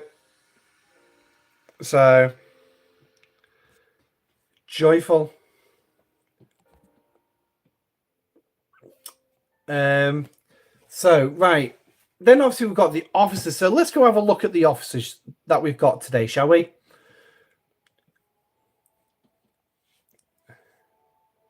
Da-da. Where's that group? There it is. And then we can scroll right down to the bottom because Voyager's the last one. If my screen will ever flip and move. Here we go. So let's start with the chef himself, Neelix. So obviously unfit to lead because he's never in command of anything. But officer's ability increases your efficiency for your How do you see using 7 of 9? We'll cover that in just a moment, Mark. So Neelix, I thought we'd get the this one out of the way first. Increasing cost efficiency of your ship's active abilities by 40%. So now, obviously, when you get your 1500 deuterium canisters, that gives you 3 summons of the 8472 bioships. Now, a 40% reduction in that from 500 will take it down to a cost of 300. It's the event store token nuts. It's the event store tokens. So from 500 to 300, that's a 40% reduction. Now, to me, that means I can boost from 3 summons of an 8472 to 5. I can boost it to 5. Obviously, I've got to unlock Neelix first to do it, and I need 38 shards for Neelix. Now, how he's going to be sourced this month, I really do not know, but I'm going to regret the words coming out my mouth on this one, but I hope he's a free-to-play sourcing, because to be honest, I'll take that as an officer's ability, and I will put him on the bridge with Janeway and another officer to go after those 8472, and I will gladly run home and repair Voyager to go back and finish the job at 40% efficiency. So, yeah. But, again, it's something we're going to have to... how many do you get in the Battle Pass? I didn't add it up, but I'm guessing about 8. Oh, God. Not done an awful lot today, but... Oh, I did a lot of walking. So, question, Neelix or 5 on the bridge? Oh, crap. Thank you, Mark, for pointing it out. Right. So, forget Janeway. 5 as Captain Kang on the side. No. Yes, Kang on the side. And Neelix on the other side.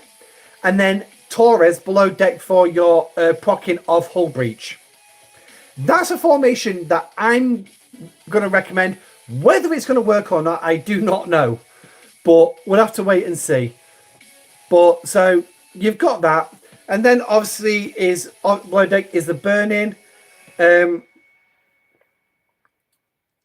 they've actually put it here that his ability will not work if Tal is assigned to the bridge.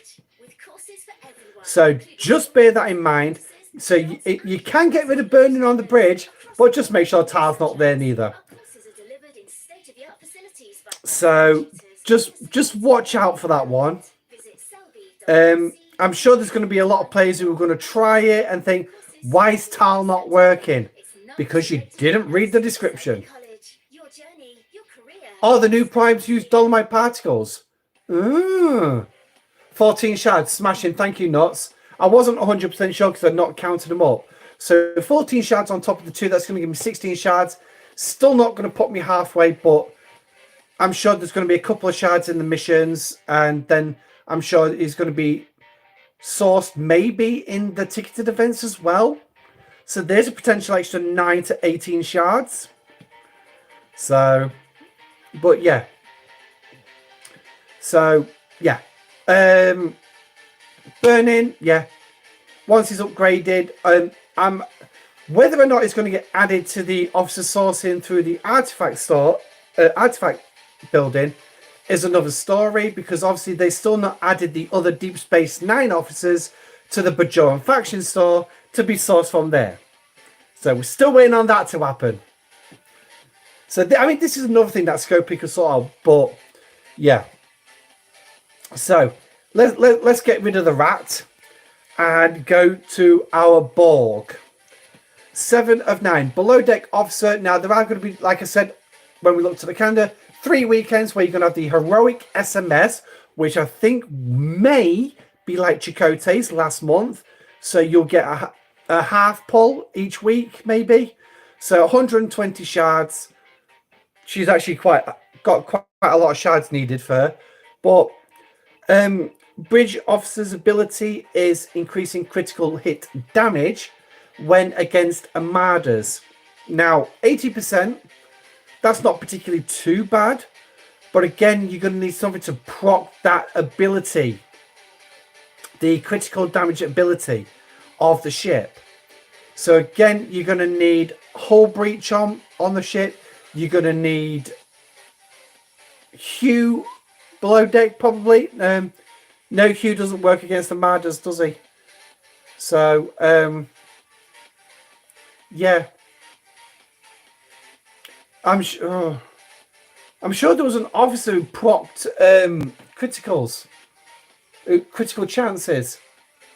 I'm sure there was an officer, I can't remember who. And I think it's actually one of the Voyager crew as well. The Doctor, I think. I think the Doctor was the one. But I can't be sure. But again, that was a bridge officer ability. Chakotay, thank you. And that was against Armadas as well. Odo? I think so. I'm not 100% sure. Hi, Turn, I'm guessing you've got autocorrect on. But yeah, we know you're on about. Don't worry. So below deck ability is increasing Isolytic Cascade by 12% against players. Isolytic Cascade multiplies your total damage, including isolytic damage, and all the research and other bonuses. Ooh. Okay. That's an interesting ability.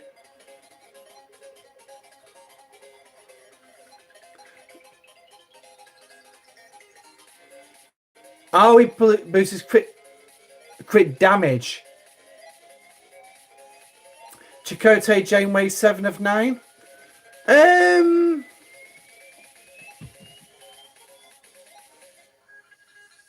Let me think about that one. Sounds like a... Oh, God's sake, wake up. Sounds like an interesting formation. Chakotay's captain, Janeway on the side for the isolytic damage. And then...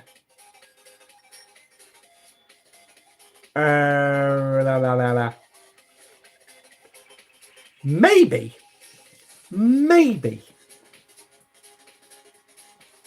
Like I said, it's getting that ability to proc your criticals. So, Khan can proc criticals, and he can do it against the Armadas. So, he increases your critical hit chance. So, and his stacks, doesn't it? Janeway. Janeway had to be captain, though.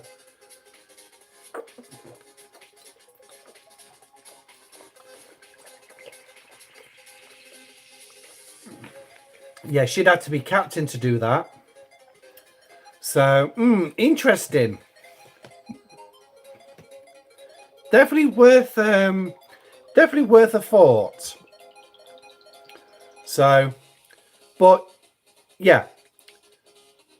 Material spends SLBs as usual as well for 7 of 9. So, yeah, enjoy that. Chakotay, Janeway, 7 of 9, with Odo, BLT, and Paris below decks. Ooh. Ooh. That's interesting. That is interesting. Yeah.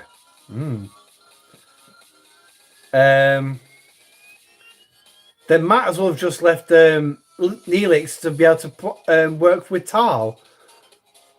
So, I mean, they say that they took it out for officer balance. The Neelix Tal combo. Because it's way too powerful. Yeah, don't worry, Dave. We're going to look at that shortly. And she does have Armada bonuses. So, yeah. I mean, I'm sure players can actually come out with a decently powerful cruise loadout. I mean, the one about officer balance, right? Now, correct me if I'm wrong on hypocrisy, but they say they deactivated Neelix to work with Tal to proc Tal's ability because it was going to be too powerful. But yet they introduced strike teams. Hey, John, welcome in, buddy. Oh my God, are they bugged? Oh my lordy. Had a response from mission. It's a known mission, however, there's no time frame to fix it. Oh, bloody hell. That's just a typical response. That is a typical response. I mean, if they want players to access to these systems, they need to get it fixed. Simple as that. They really need to get it fixed. And I think we're heading for a low grade again this month because it's not exactly started out well, but it's beginning of the month. Things can only get better. But yeah. But yeah. They introduced strike teams, which became the new PvP meta, which was more powerful than anything else in the game. But yet they didn't want Neelix and Tal working together. If they can fix Pick Bev in a day, they can fix this. Oh, Pick Bev. Yeah, they fixed Pick Bev because she had a pack in the in-app store. She had a pack there. Nobody was going to buy it if she was broken. That's the reason they repaired that quickly. Because if they didn't, it was going to cost them money. So, but yeah, so to me, hypocrisy, the level of hypocrisy from Scopely in regards to this is just like, why? You introduced a new PvP meta with OP officers, especially that Battleship Strike team, OP officers, and then you don't want Neelix and Tal working together because they're too powerful? Scopely logic. That's all I can say on that one. But hey-ho, that's the way it is. So it's there. I mean, I'm sure, like I say, I'm sure players are still going to try doing it. But hey-ho, that's up to them. So, right. Fleet commanders then. Oh, I don't know why I just did. I could just go there. So let's have a look at Janeway and all the new research that comes with her. Here we go. Admiral Janeway info. So I'm going to guess that Admiral Janeway is going to be added to the next round of incursions. As a guess. So 3 skill trees. Tactical, Admiral, and Scientist. So let's have a look at the skill trees then. Here we go. So tactical, everything's locked up because we can't do anything. So, starting off with tactical then. We have increasing mitigation stats against Q's trials. So this is obviously when the Admiral is on duty, when she's actually in the slot. And obviously, you're going to need Commander Rank 1 just to start any of this off, really. Next up is going to be increasing your piercing stats against Q's trials as well. So, yeah.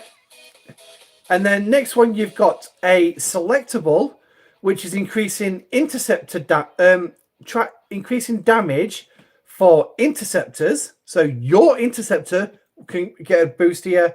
And then also you're going to have explorers and battleships on the same line. Always on. Shield health boost. So a chance to increase your shield health by starting off at 40%. So that's not particularly too bad. But again, you need Command Center 40 for that one. Command Center 50 allows you to unslot Janeway from the command seat without a cooldown.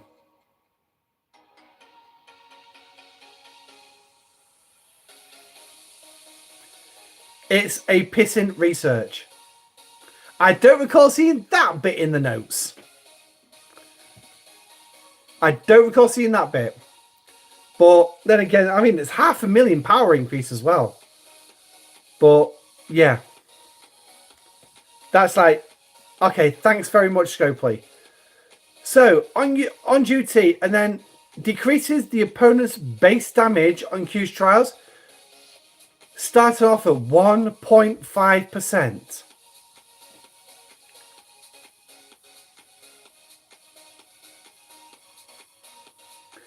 What is the point of decreasing 1,000-point damage by 15? What is the point of decreasing 1,000-point damage by 15? That still leaves 9,985 points worth of damage. Wow. Thumbs up to that one.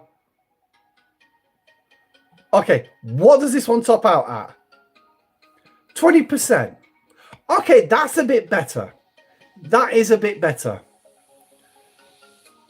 So, out of 1,000 points, you're losing 200.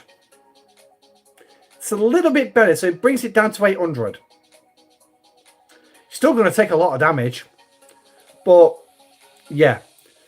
And then obviously this one here for the 50 is it decreasing shield mitigation in Q's trials for the hostile that you're up against. So that's tactical. Yeah, not completely convinced with that one whatsoever. But hey-ho. Now, here's the one for Armadas. It's the Admiral. Increasing base mitigation stats versus all Armadas for interceptors. Again, it's a selectable, so you can switch it around. It'll have all three on that particular line. Solo Dreadnought. Now, this one, we will have to go through the line. It increases base damage against solo Armadas. So you could run your solo Armadas, then come back in and change it over to group Armadas. So like your FKRs, your Cardis, your Eclipse, etc. Increasing piercing stats against all Armadas, which is your group. So the percentages are not starting off like particularly too bad neither. Not the best, but not bad. And then Formation Armadas increases damage against Formation Armadas. Well, this one's not going to be on very often because not many people will run them very often. So your always on is increasing your piercing stats against all Armadas. So I'm guessing that's going to be things like your solos, your formation, your groups, things like that. And the killing game, funny enough, that was a two-parter in Voyager with the Hirogen when they took over Voyager. So, level 40.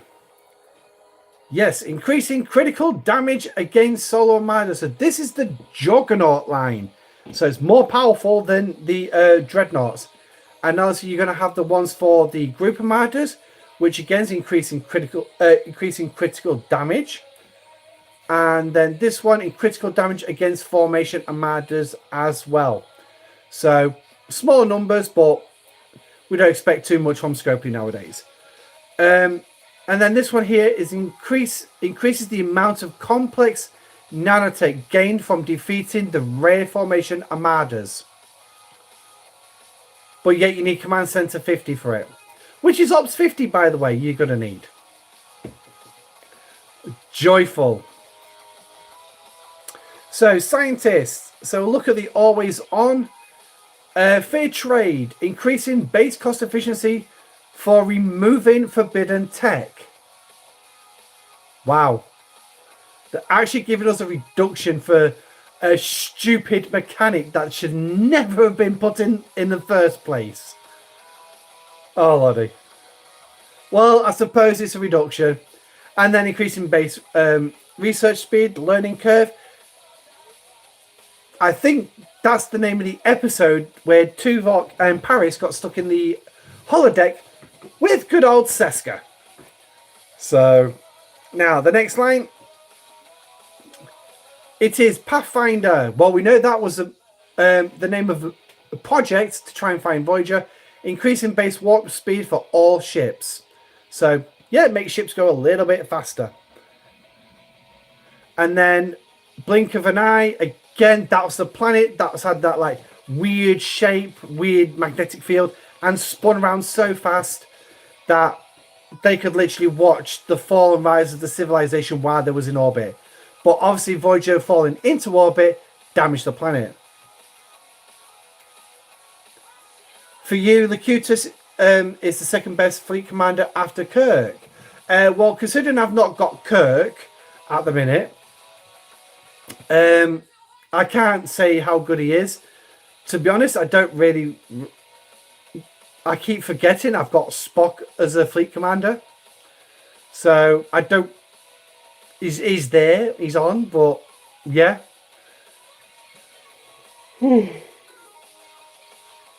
Oh, monkeys. So, right, so moving on then. Relativity. Are they just naming all these after Voyager episodes? Because that's what it seems like right now. Increases base cosmic particles, cost efficiency, research on Command Center 20. Then, yeah, you only see those particles in Ops 51 and above. So, yeah, okay. That's Scopely. My lord.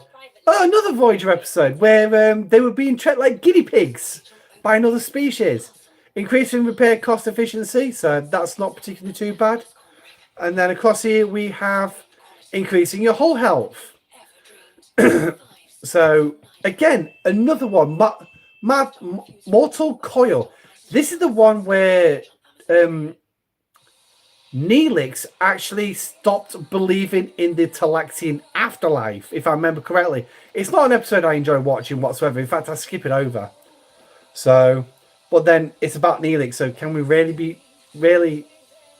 be too worried about that? Research retrospect, increasing efficiency for research or your resources. Oh, I'm crying out loud. And then I'm guessing this one's materials. No, it's for buildings instead.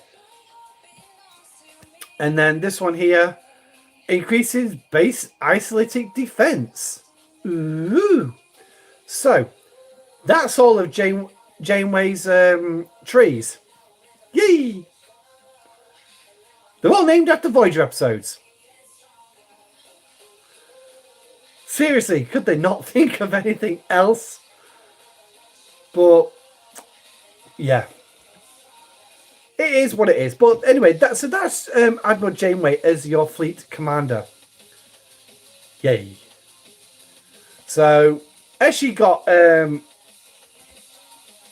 decent abilities, They're okay. I won't say there's something to write home about, but yeah.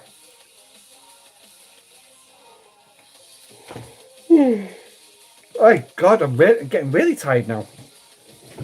It's not like me. It's only 11:30 and I'm yawning like a bloody trooper. So, yeah. Right, now then, what else was in the notes that we could actually look at?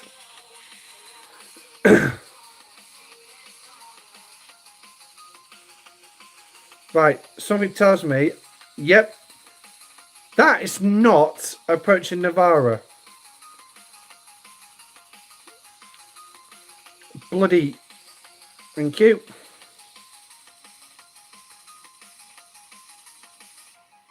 Oh, it's not going to let me, oh, great.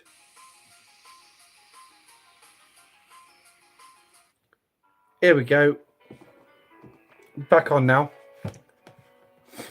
I don't want copyright claims against my live streams. I get sick of them. So, yeah, I was going to have a look to see what else was in the patch notes that we can pull apart. So let's just see if the chest has reappeared yet. No, it hasn't.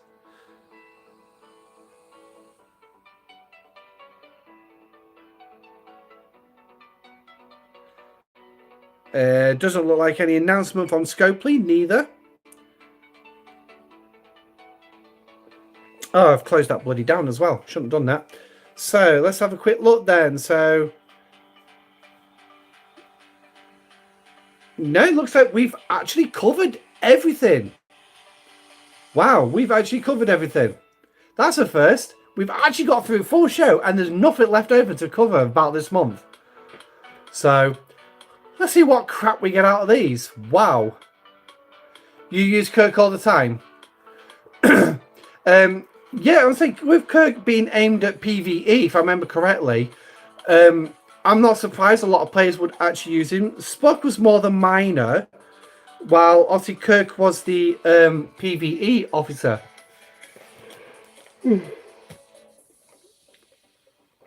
So, now I'm kind of buggered because obviously I was hoping to actually show off these rare armadas. But we're not going to have the opportunity to while that 7-day chest is missing. Hopefully, they actually reinstate it soon. So, in the meantime, I'm just going to keep building up my tokens until it comes round. But, yeah. Oh, yes. Do not forget your mission keys as well. That's around. I mean, we all could do with an extra X number of shards towards... Pick Wharf. I've only got 3 available. Yee! And some extra bells. Sorry, I don't have the Taco Bell noise that Rev has, so. But it looks like some of my alliances already got in for them. And actually got some, but 4 shards of Dax and 100 bells. It's not really worth an awful lot. What crew do I use for free booty? Strange New Worlds Rare Officer. In accordance with the ship type, I put them on. So, Cadet Hurra for the Kelvin, Spock for the Valdor, and for my Augur, obviously Ortegas. And then I use GG on the side and Tal. And then obviously Hugh below deck as well. So that's the crew that I would normally run to send out to freebooter space. Works pretty well for me. So now what day we got in here? Nothing important to actually do. So, all right. So that's Voyager Part 4. Yay. Yeah, I'm really thinking, well, is there anything anyone else wants to bring up and I've discussed? I mean, I'm quite happy to entertain other ideas.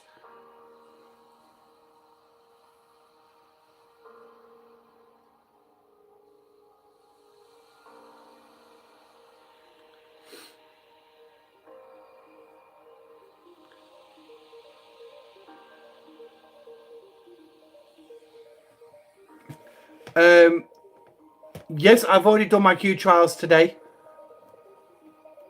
So I don't need to worry about them till tomorrow. So, we haven't looked at the new tech, have we? Have we looked through the new pay-only FTs? No, we haven't. That is literally just the one thing I was just hit me in the head with thinking about Q's trials. Why did I do that? I want that. So, let's have a look at this new tech that's dropped. When it loads up. So,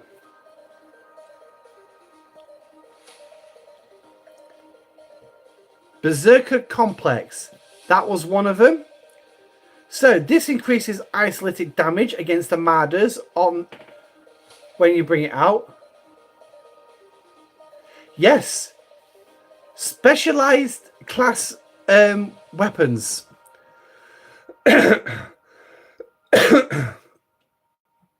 So, how do we acquire these?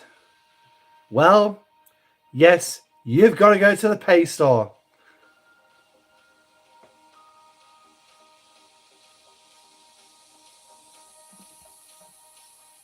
No, sure.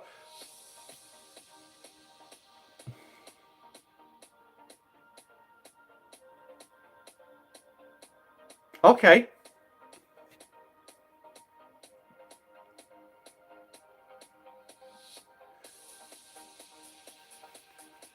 This is a new one. Refinery credits.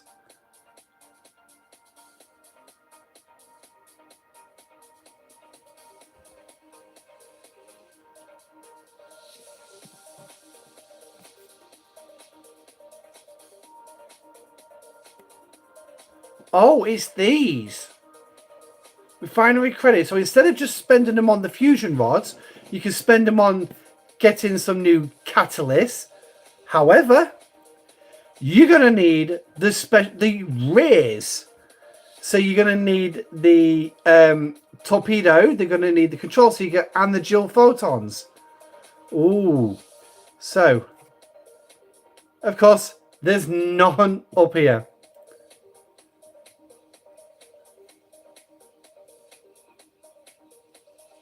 Now, that doesn't make sense because we've already got that. Okay. That's interesting. So, right, let's go back to the tech then. I was expecting it to send me to the in-app store, to be honest. So, I'll move myself out of the way for a minute. Oh, while we look at these, so we've got the Berserker Complex, which increases isolated damage for interceptors, your piercing stats when you actually get it up to the next level, and then critical damage, and then critical hit chance as well. So not a bad little increase there for that one. Then obviously you got the Druida one for the explorers. So, and then the next one is the Hull Piercer, which is for your battleships. All exactly the same, just for the different class of ships. Then you've got these hang on. Right, so start with this one, because I think I clicked on the wrong one. The Control Seeker probes, increasing mitigation against hostiles, increasing hull health, piercing stats against Q's trials hostiles, and damage against Q's hostiles as well. And then also you got this one as well, which is for the interceptors. And then you got the S1 torpedo, which is for battleships. So that's all of them. So I haven't got my Orion seismic charges yet, because I'm two things away and I don't know how to acquire more without going to the store. So I think I overspent a little bit on the which one was running with it? The ablative armor. So, but yeah. So yeah, so we've got some new tech coming. Sourcing, yeah, I'm not quite sure how. Because like I say, it's just sending me to the refinery. Yeah, okay. That's not how I'm acquiring my shards, is it? So okay. But yeah.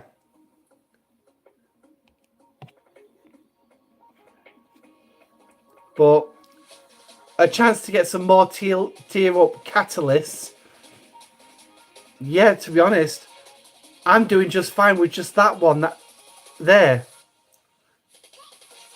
So I don't understand why I need to do more.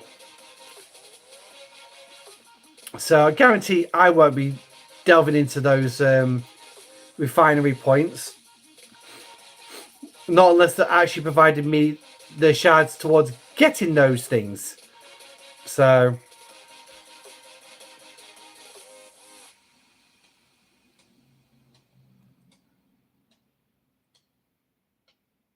oh no, Voyager's got a specific one that I'm going to add to it when it comes. I just not figured out what to add that epic to yet. So oh, don't worry about that. That was from doing the latest Q run, because I've managed to finally complete all the trials. Yay! Did that today. So now I've just got to wait until I get to the Q court to unlock all these. The court of Q, sorry, that's the word I'm looking for. And then obviously when I can unlock these, I can start working my way through them slowly. So, yeah. I'm actually stumped for ideas on what to talk about now. Literally stumped. Just for 15 more minutes of the show.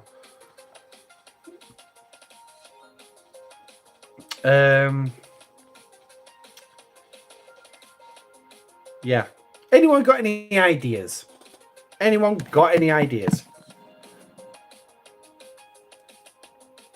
Anything you want me to cover? Anything you want me to look at? I'll be happy to actually go through it.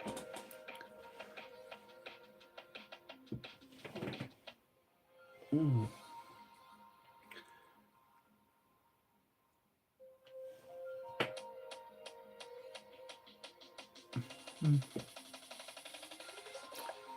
If I can get my phone raised a little bit more, I could probably go back to my stamp. Have we covered officer sourcing? Yes, we have gone through the officer sourcing for the new Voyager. It's in your artifact store, artifact gallery. Go into convert, and you'll need to go on complex nanotech exchange. And this is how you're going to source your officers. Do the missions. I suppose I could start the missions, couldn't I? Will Scopely do recycled blueprints? No, they won't. They won't. We keep asking and asking and asking, but yeah. The answer is it's not on the drawing board. They've got no plans. But I mean, it's like a refit arc. It would be the perfect time to introduce something like that, so players can actually get through. I mean, if they wanted to introduce a bit of content, the trading outpost. I mean, hell, right. Okay. I'm going to put the world to rights when it comes to this pissing trading complex on how easy it can be. How easy it can be, right? So, let's go into the galaxy, right? And scroll out. So, we're going to take, say, let me think about this one. Orion. Well, we know what the Orion's like. They're slave traders, but they're still traders. Or better yet, let's go to the traders themselves. Ferenginar put a trading station here, right? Put a trading station here in the system that ships can go to and create like a docking mechanic for it, for the ships to dock. And boom, players can go there to trade. What can they trade? Well, for heaven's sake, it's everything in here, just to start. If it'll load up. My God, lag's really bugging me today. But it's everything in this other tab. I mean, all this crap. Take it to the trading station. Does anybody want this stuff? If not, sell it to the on-site Ferengi who will buy it off you for a rip-off price. Yeah, we can do rip-off prices. Scope are just as bad as the Ferengi.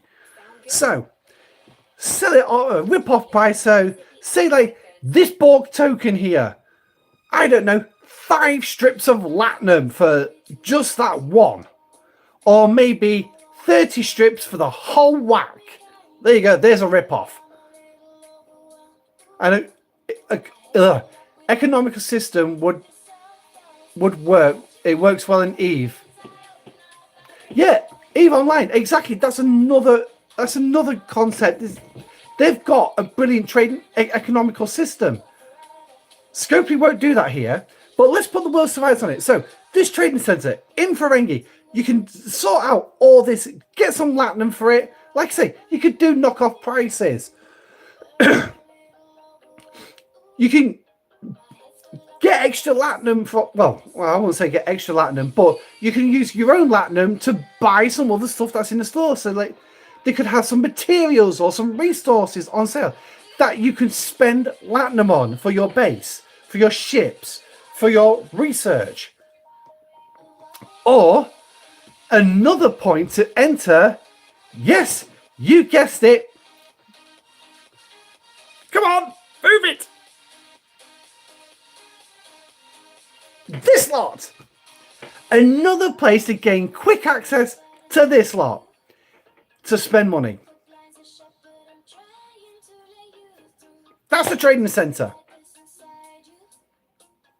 How hard is it to do that and put it in the game? Right? I mean, like I say, they can put it here in Ferenginar. The system will be busy.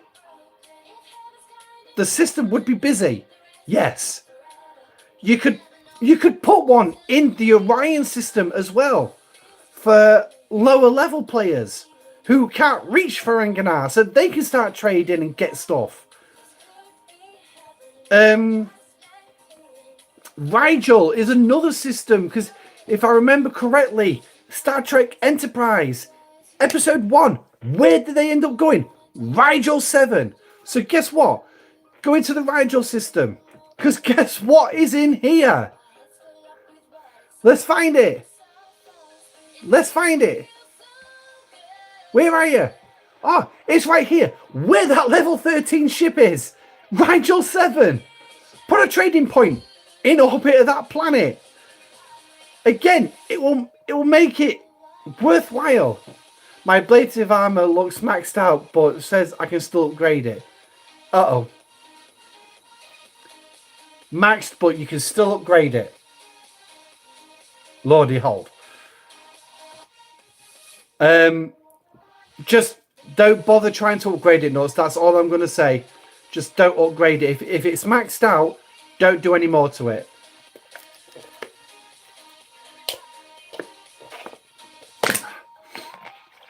So, but yeah. And then if you wanted some deep space trading stations, well, guess what? You could probably put a trading station in Sol, in Romnius, in Kronos. You could probably go up to like Hollies, New Vulcan, Talvath, Boar, Dormus. There isn't a one Romney one highlighted or a Federation one highlighted, but you could go to like those kind of level systems. So and Just trade with other players. Get faction bonus for using certain station and loss for using other factions, etc. Yeah. I mean, the original concept with the game is when you got to Ops 22, you picked your faction. That was it. That was the faction you was going to be. But the problem is they allowed players to also build up reputation with the other factions. That was the problem. Now, it's not a case of they just allowed it. They didn't actually put a block originally in place in the game when it was launched to stop players going after the other factions. And so instead of saying to players, no, you can only go after the one faction, that's it. If you want to do the other two, sadly you can't do it. We'll give you the option, say like Ops 30 or Ops 40, to go after another faction, but you're only allowed to go one faction through the whole game. So when you get so when you say like you're going after the Federation at Ops 22, that's it. That would be the only faction store that was open, not the other two. That's where Scopely went wrong. They left those other two faction stores open when you actually chose which path you were going to go on. If they stuck to the original plan and actually put those blocks in place, I'd be Federation only. I wouldn't have Rommulan ships or Klingon ships. I'd have independent ships and Federation ships. That's it. But they didn't. They didn't have that block in place. Players went after it. They tried to do it by removing that reputation lock at 10 million before we got G4. They tried to remove it. Players kicked off holy hell about it. I mean, literally, it wasn't just pitchforks. I think I saw some bows and arrows, maybe some shotguns as well, aimed at Scopely HQ. Tell them, put it back. And they put it back. And then players went off and did tri-factions. Dual factions. So, yeah. Scopely shot themselves in the foot. But from what I heard, apparently the original idea was in those particular factions, you'd have sub-factions you could work with and various different things. So realistically, Scopely did shoot themselves in the foot when they didn't actually put the correct things in place. So now they need to fix that. Now they need to fix their problem. Capital ships such as Dreads and Carriers, great ships, but horrendous loss in repairs. Yeah, you've got them. G5. Your G5 ships. They're like your capital ships at the minute until G6 is released. And I do have a sneaky suspicion G5 is going to G6, sorry, is going to be released at the end of this year. Hey Card, welcome in. You like collecting ships? Yeah, I mean I like collecting ships as well, but I've got to think about the space I've got in my hold. At the minute, I'm not actively chasing the Katinga. I'll get the Katinga eventually, because now I'm just sort of like working towards my G4 rare. But it's like now I'm trying to be a little bit more focused on what I actually do in my game, which means I'm pretty much going for the Newton. I've got the option of getting the Pylon. The Pylon's got a great first round firing pattern. So that's going to be brilliant, but it's going to be the loot bonuses I'm after for things like my Actian Hostiles, my Freebooters, my Jem'Hadar, my 8472, my Herodian Relics. So it's going to be things like that I'm going to want that rare for. So at the minute, I'm not doing an active push. I could do an active push, but then I'm going to seriously cripple my Klingon reputation. Seriously cripple it. And I'd need to be very careful not to do too much with the Federation, because I'd end up going over and then suddenly I need to start doing G5 stuff and hitting hostiles I can't potentially hit. Yes, at the minute I can hit level 51s, and it was fun. I think it was last week's live stream. Someone mentioned about the Enterprise using a G3 Epic to smack in those hostiles in G5 space. Oh yeah, that was brilliant. 248 to get the Pylon. Ooh, yeah, I'm quite far away as well. But I'm I'm actually further away than you because I think I've only got like 30 odd, 40 odd shards for the pylon. So I'm a good 300 shards away. I'll sell you hundreds of envoy blueprints for 100. Yeah, if only we could do that. I mean, it's something like that with the trading station. You can go, you can talk to other players, you can have direct messages with that player and say, right, I'll trade this with you, I'll do this with you, okay, that's fine. And then you come to a deal. Instead of using the DM system up in the chat, you could actually just do it there in the trading center. Yeah, a barter system. So it's just things like that. I mean, I'm sure like there's going to be loads of G5 players who have got loads of stuff just hanging around that they're not doing anything with, or they've just built up and don't need it. They could sell it off to another player in the game for Latinum. I mean, Jesus Christ, Latinum was pretty much the main currency quoted all the way through Deep Space Nine. It was the main currency. So the Orions used it. The Ferengi used it. It was used on Deep Space Nine. Yeah, I mean, of limits, they probably would, knowing Scopely. But, I mean, do you really need limits? Do you really want limits? I mean, that's what it'll come down to at that point. Do you want those limits in place? Or do you want just like, no, we'll go in and trade what we want and how much we want? I mean, we could all become good little Ferengis and barter our way to so much Latinum from somebody for so little in back. So like I say, an envoy blueprint, say for 5,000 strips of Latinum. How ridiculous is that? Or, yeah, they would want to make money out of it. They would want to make some money out of it. So, which is like I say, they could actually just put the in-app store up in it as well. So players have got the option to go there. Yeah, get some proper Ferengi traders in game. I mean, when they bought Quarkin in the Rules of Acquisition last February and March, that was the perfect opportunity. The perfect opportunity. Did they do it? Did they hell? I mean, what did they give us? They gave us the Dabo wheel, which is fine. That's good. And they gave us a free shirt. Okay, that's fine. We get some a nice little chunk of Latinum every day. And a ship that can reach G5 space for the lower levels. Now we've got Voyager that can do that. But, yeah. I mean, it's like, Scopely have got plenty of chances to stop the game, stop releasing big content, and add little bits.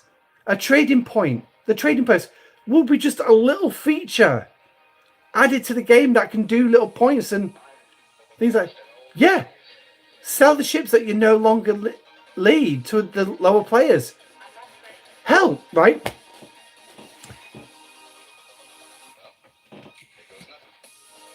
Right, just a stupid idea, right? Stupid idea. Right? And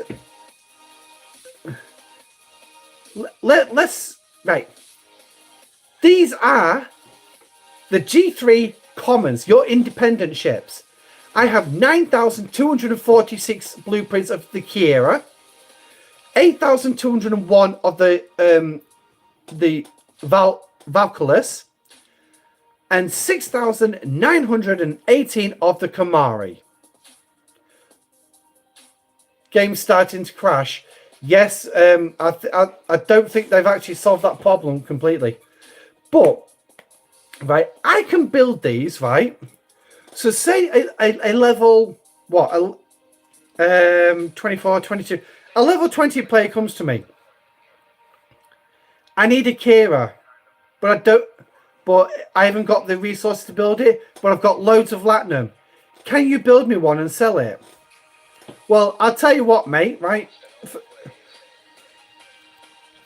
Let me do the math on this one. Oh, for God's sake. I hate little keys. divide by 40.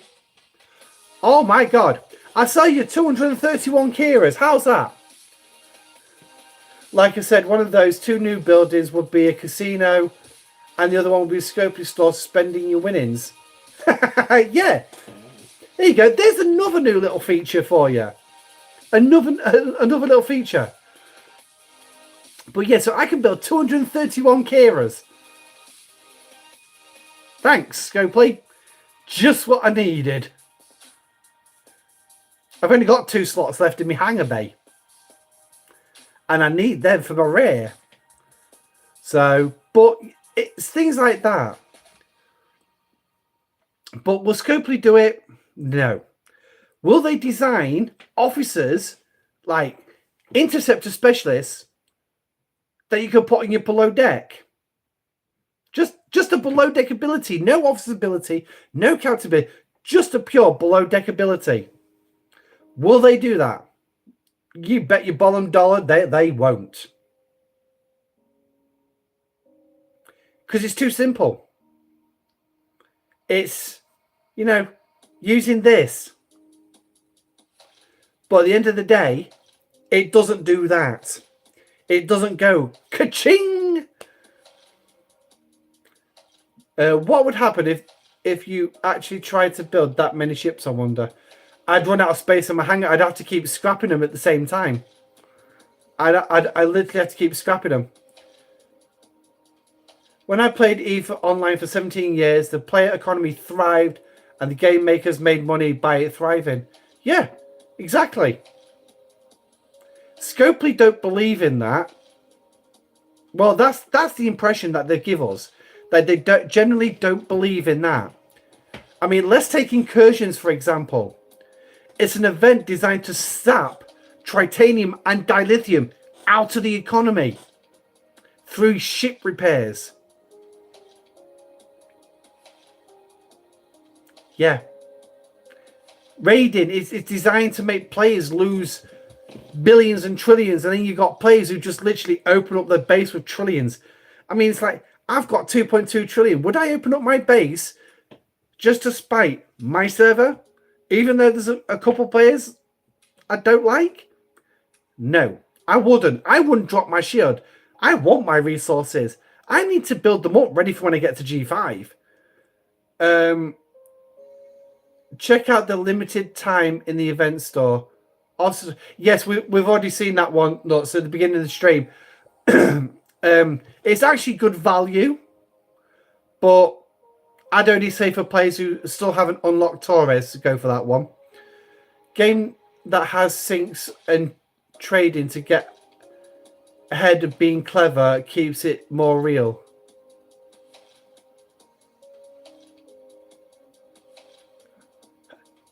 A game that has syncs and trading to get ahead of being clever. John, I know it's 5 past midnight, but I've lost what you mean. So I'm not quite sure what you mean, buddy. But yeah, I mean, they do have to add a sort of like a bit more of a realistic venture to the game, in my opinion, and obviously in a lot of players' opinions as well. So a trading center wouldn't go amiss. Now, mining nodes as well, something that could change during a refit arc. You could change them to unlimited nodes, or I've heard people actually object to that idea as well, which is fine if you don't think it's going to work. It's not. You think it's not going to work,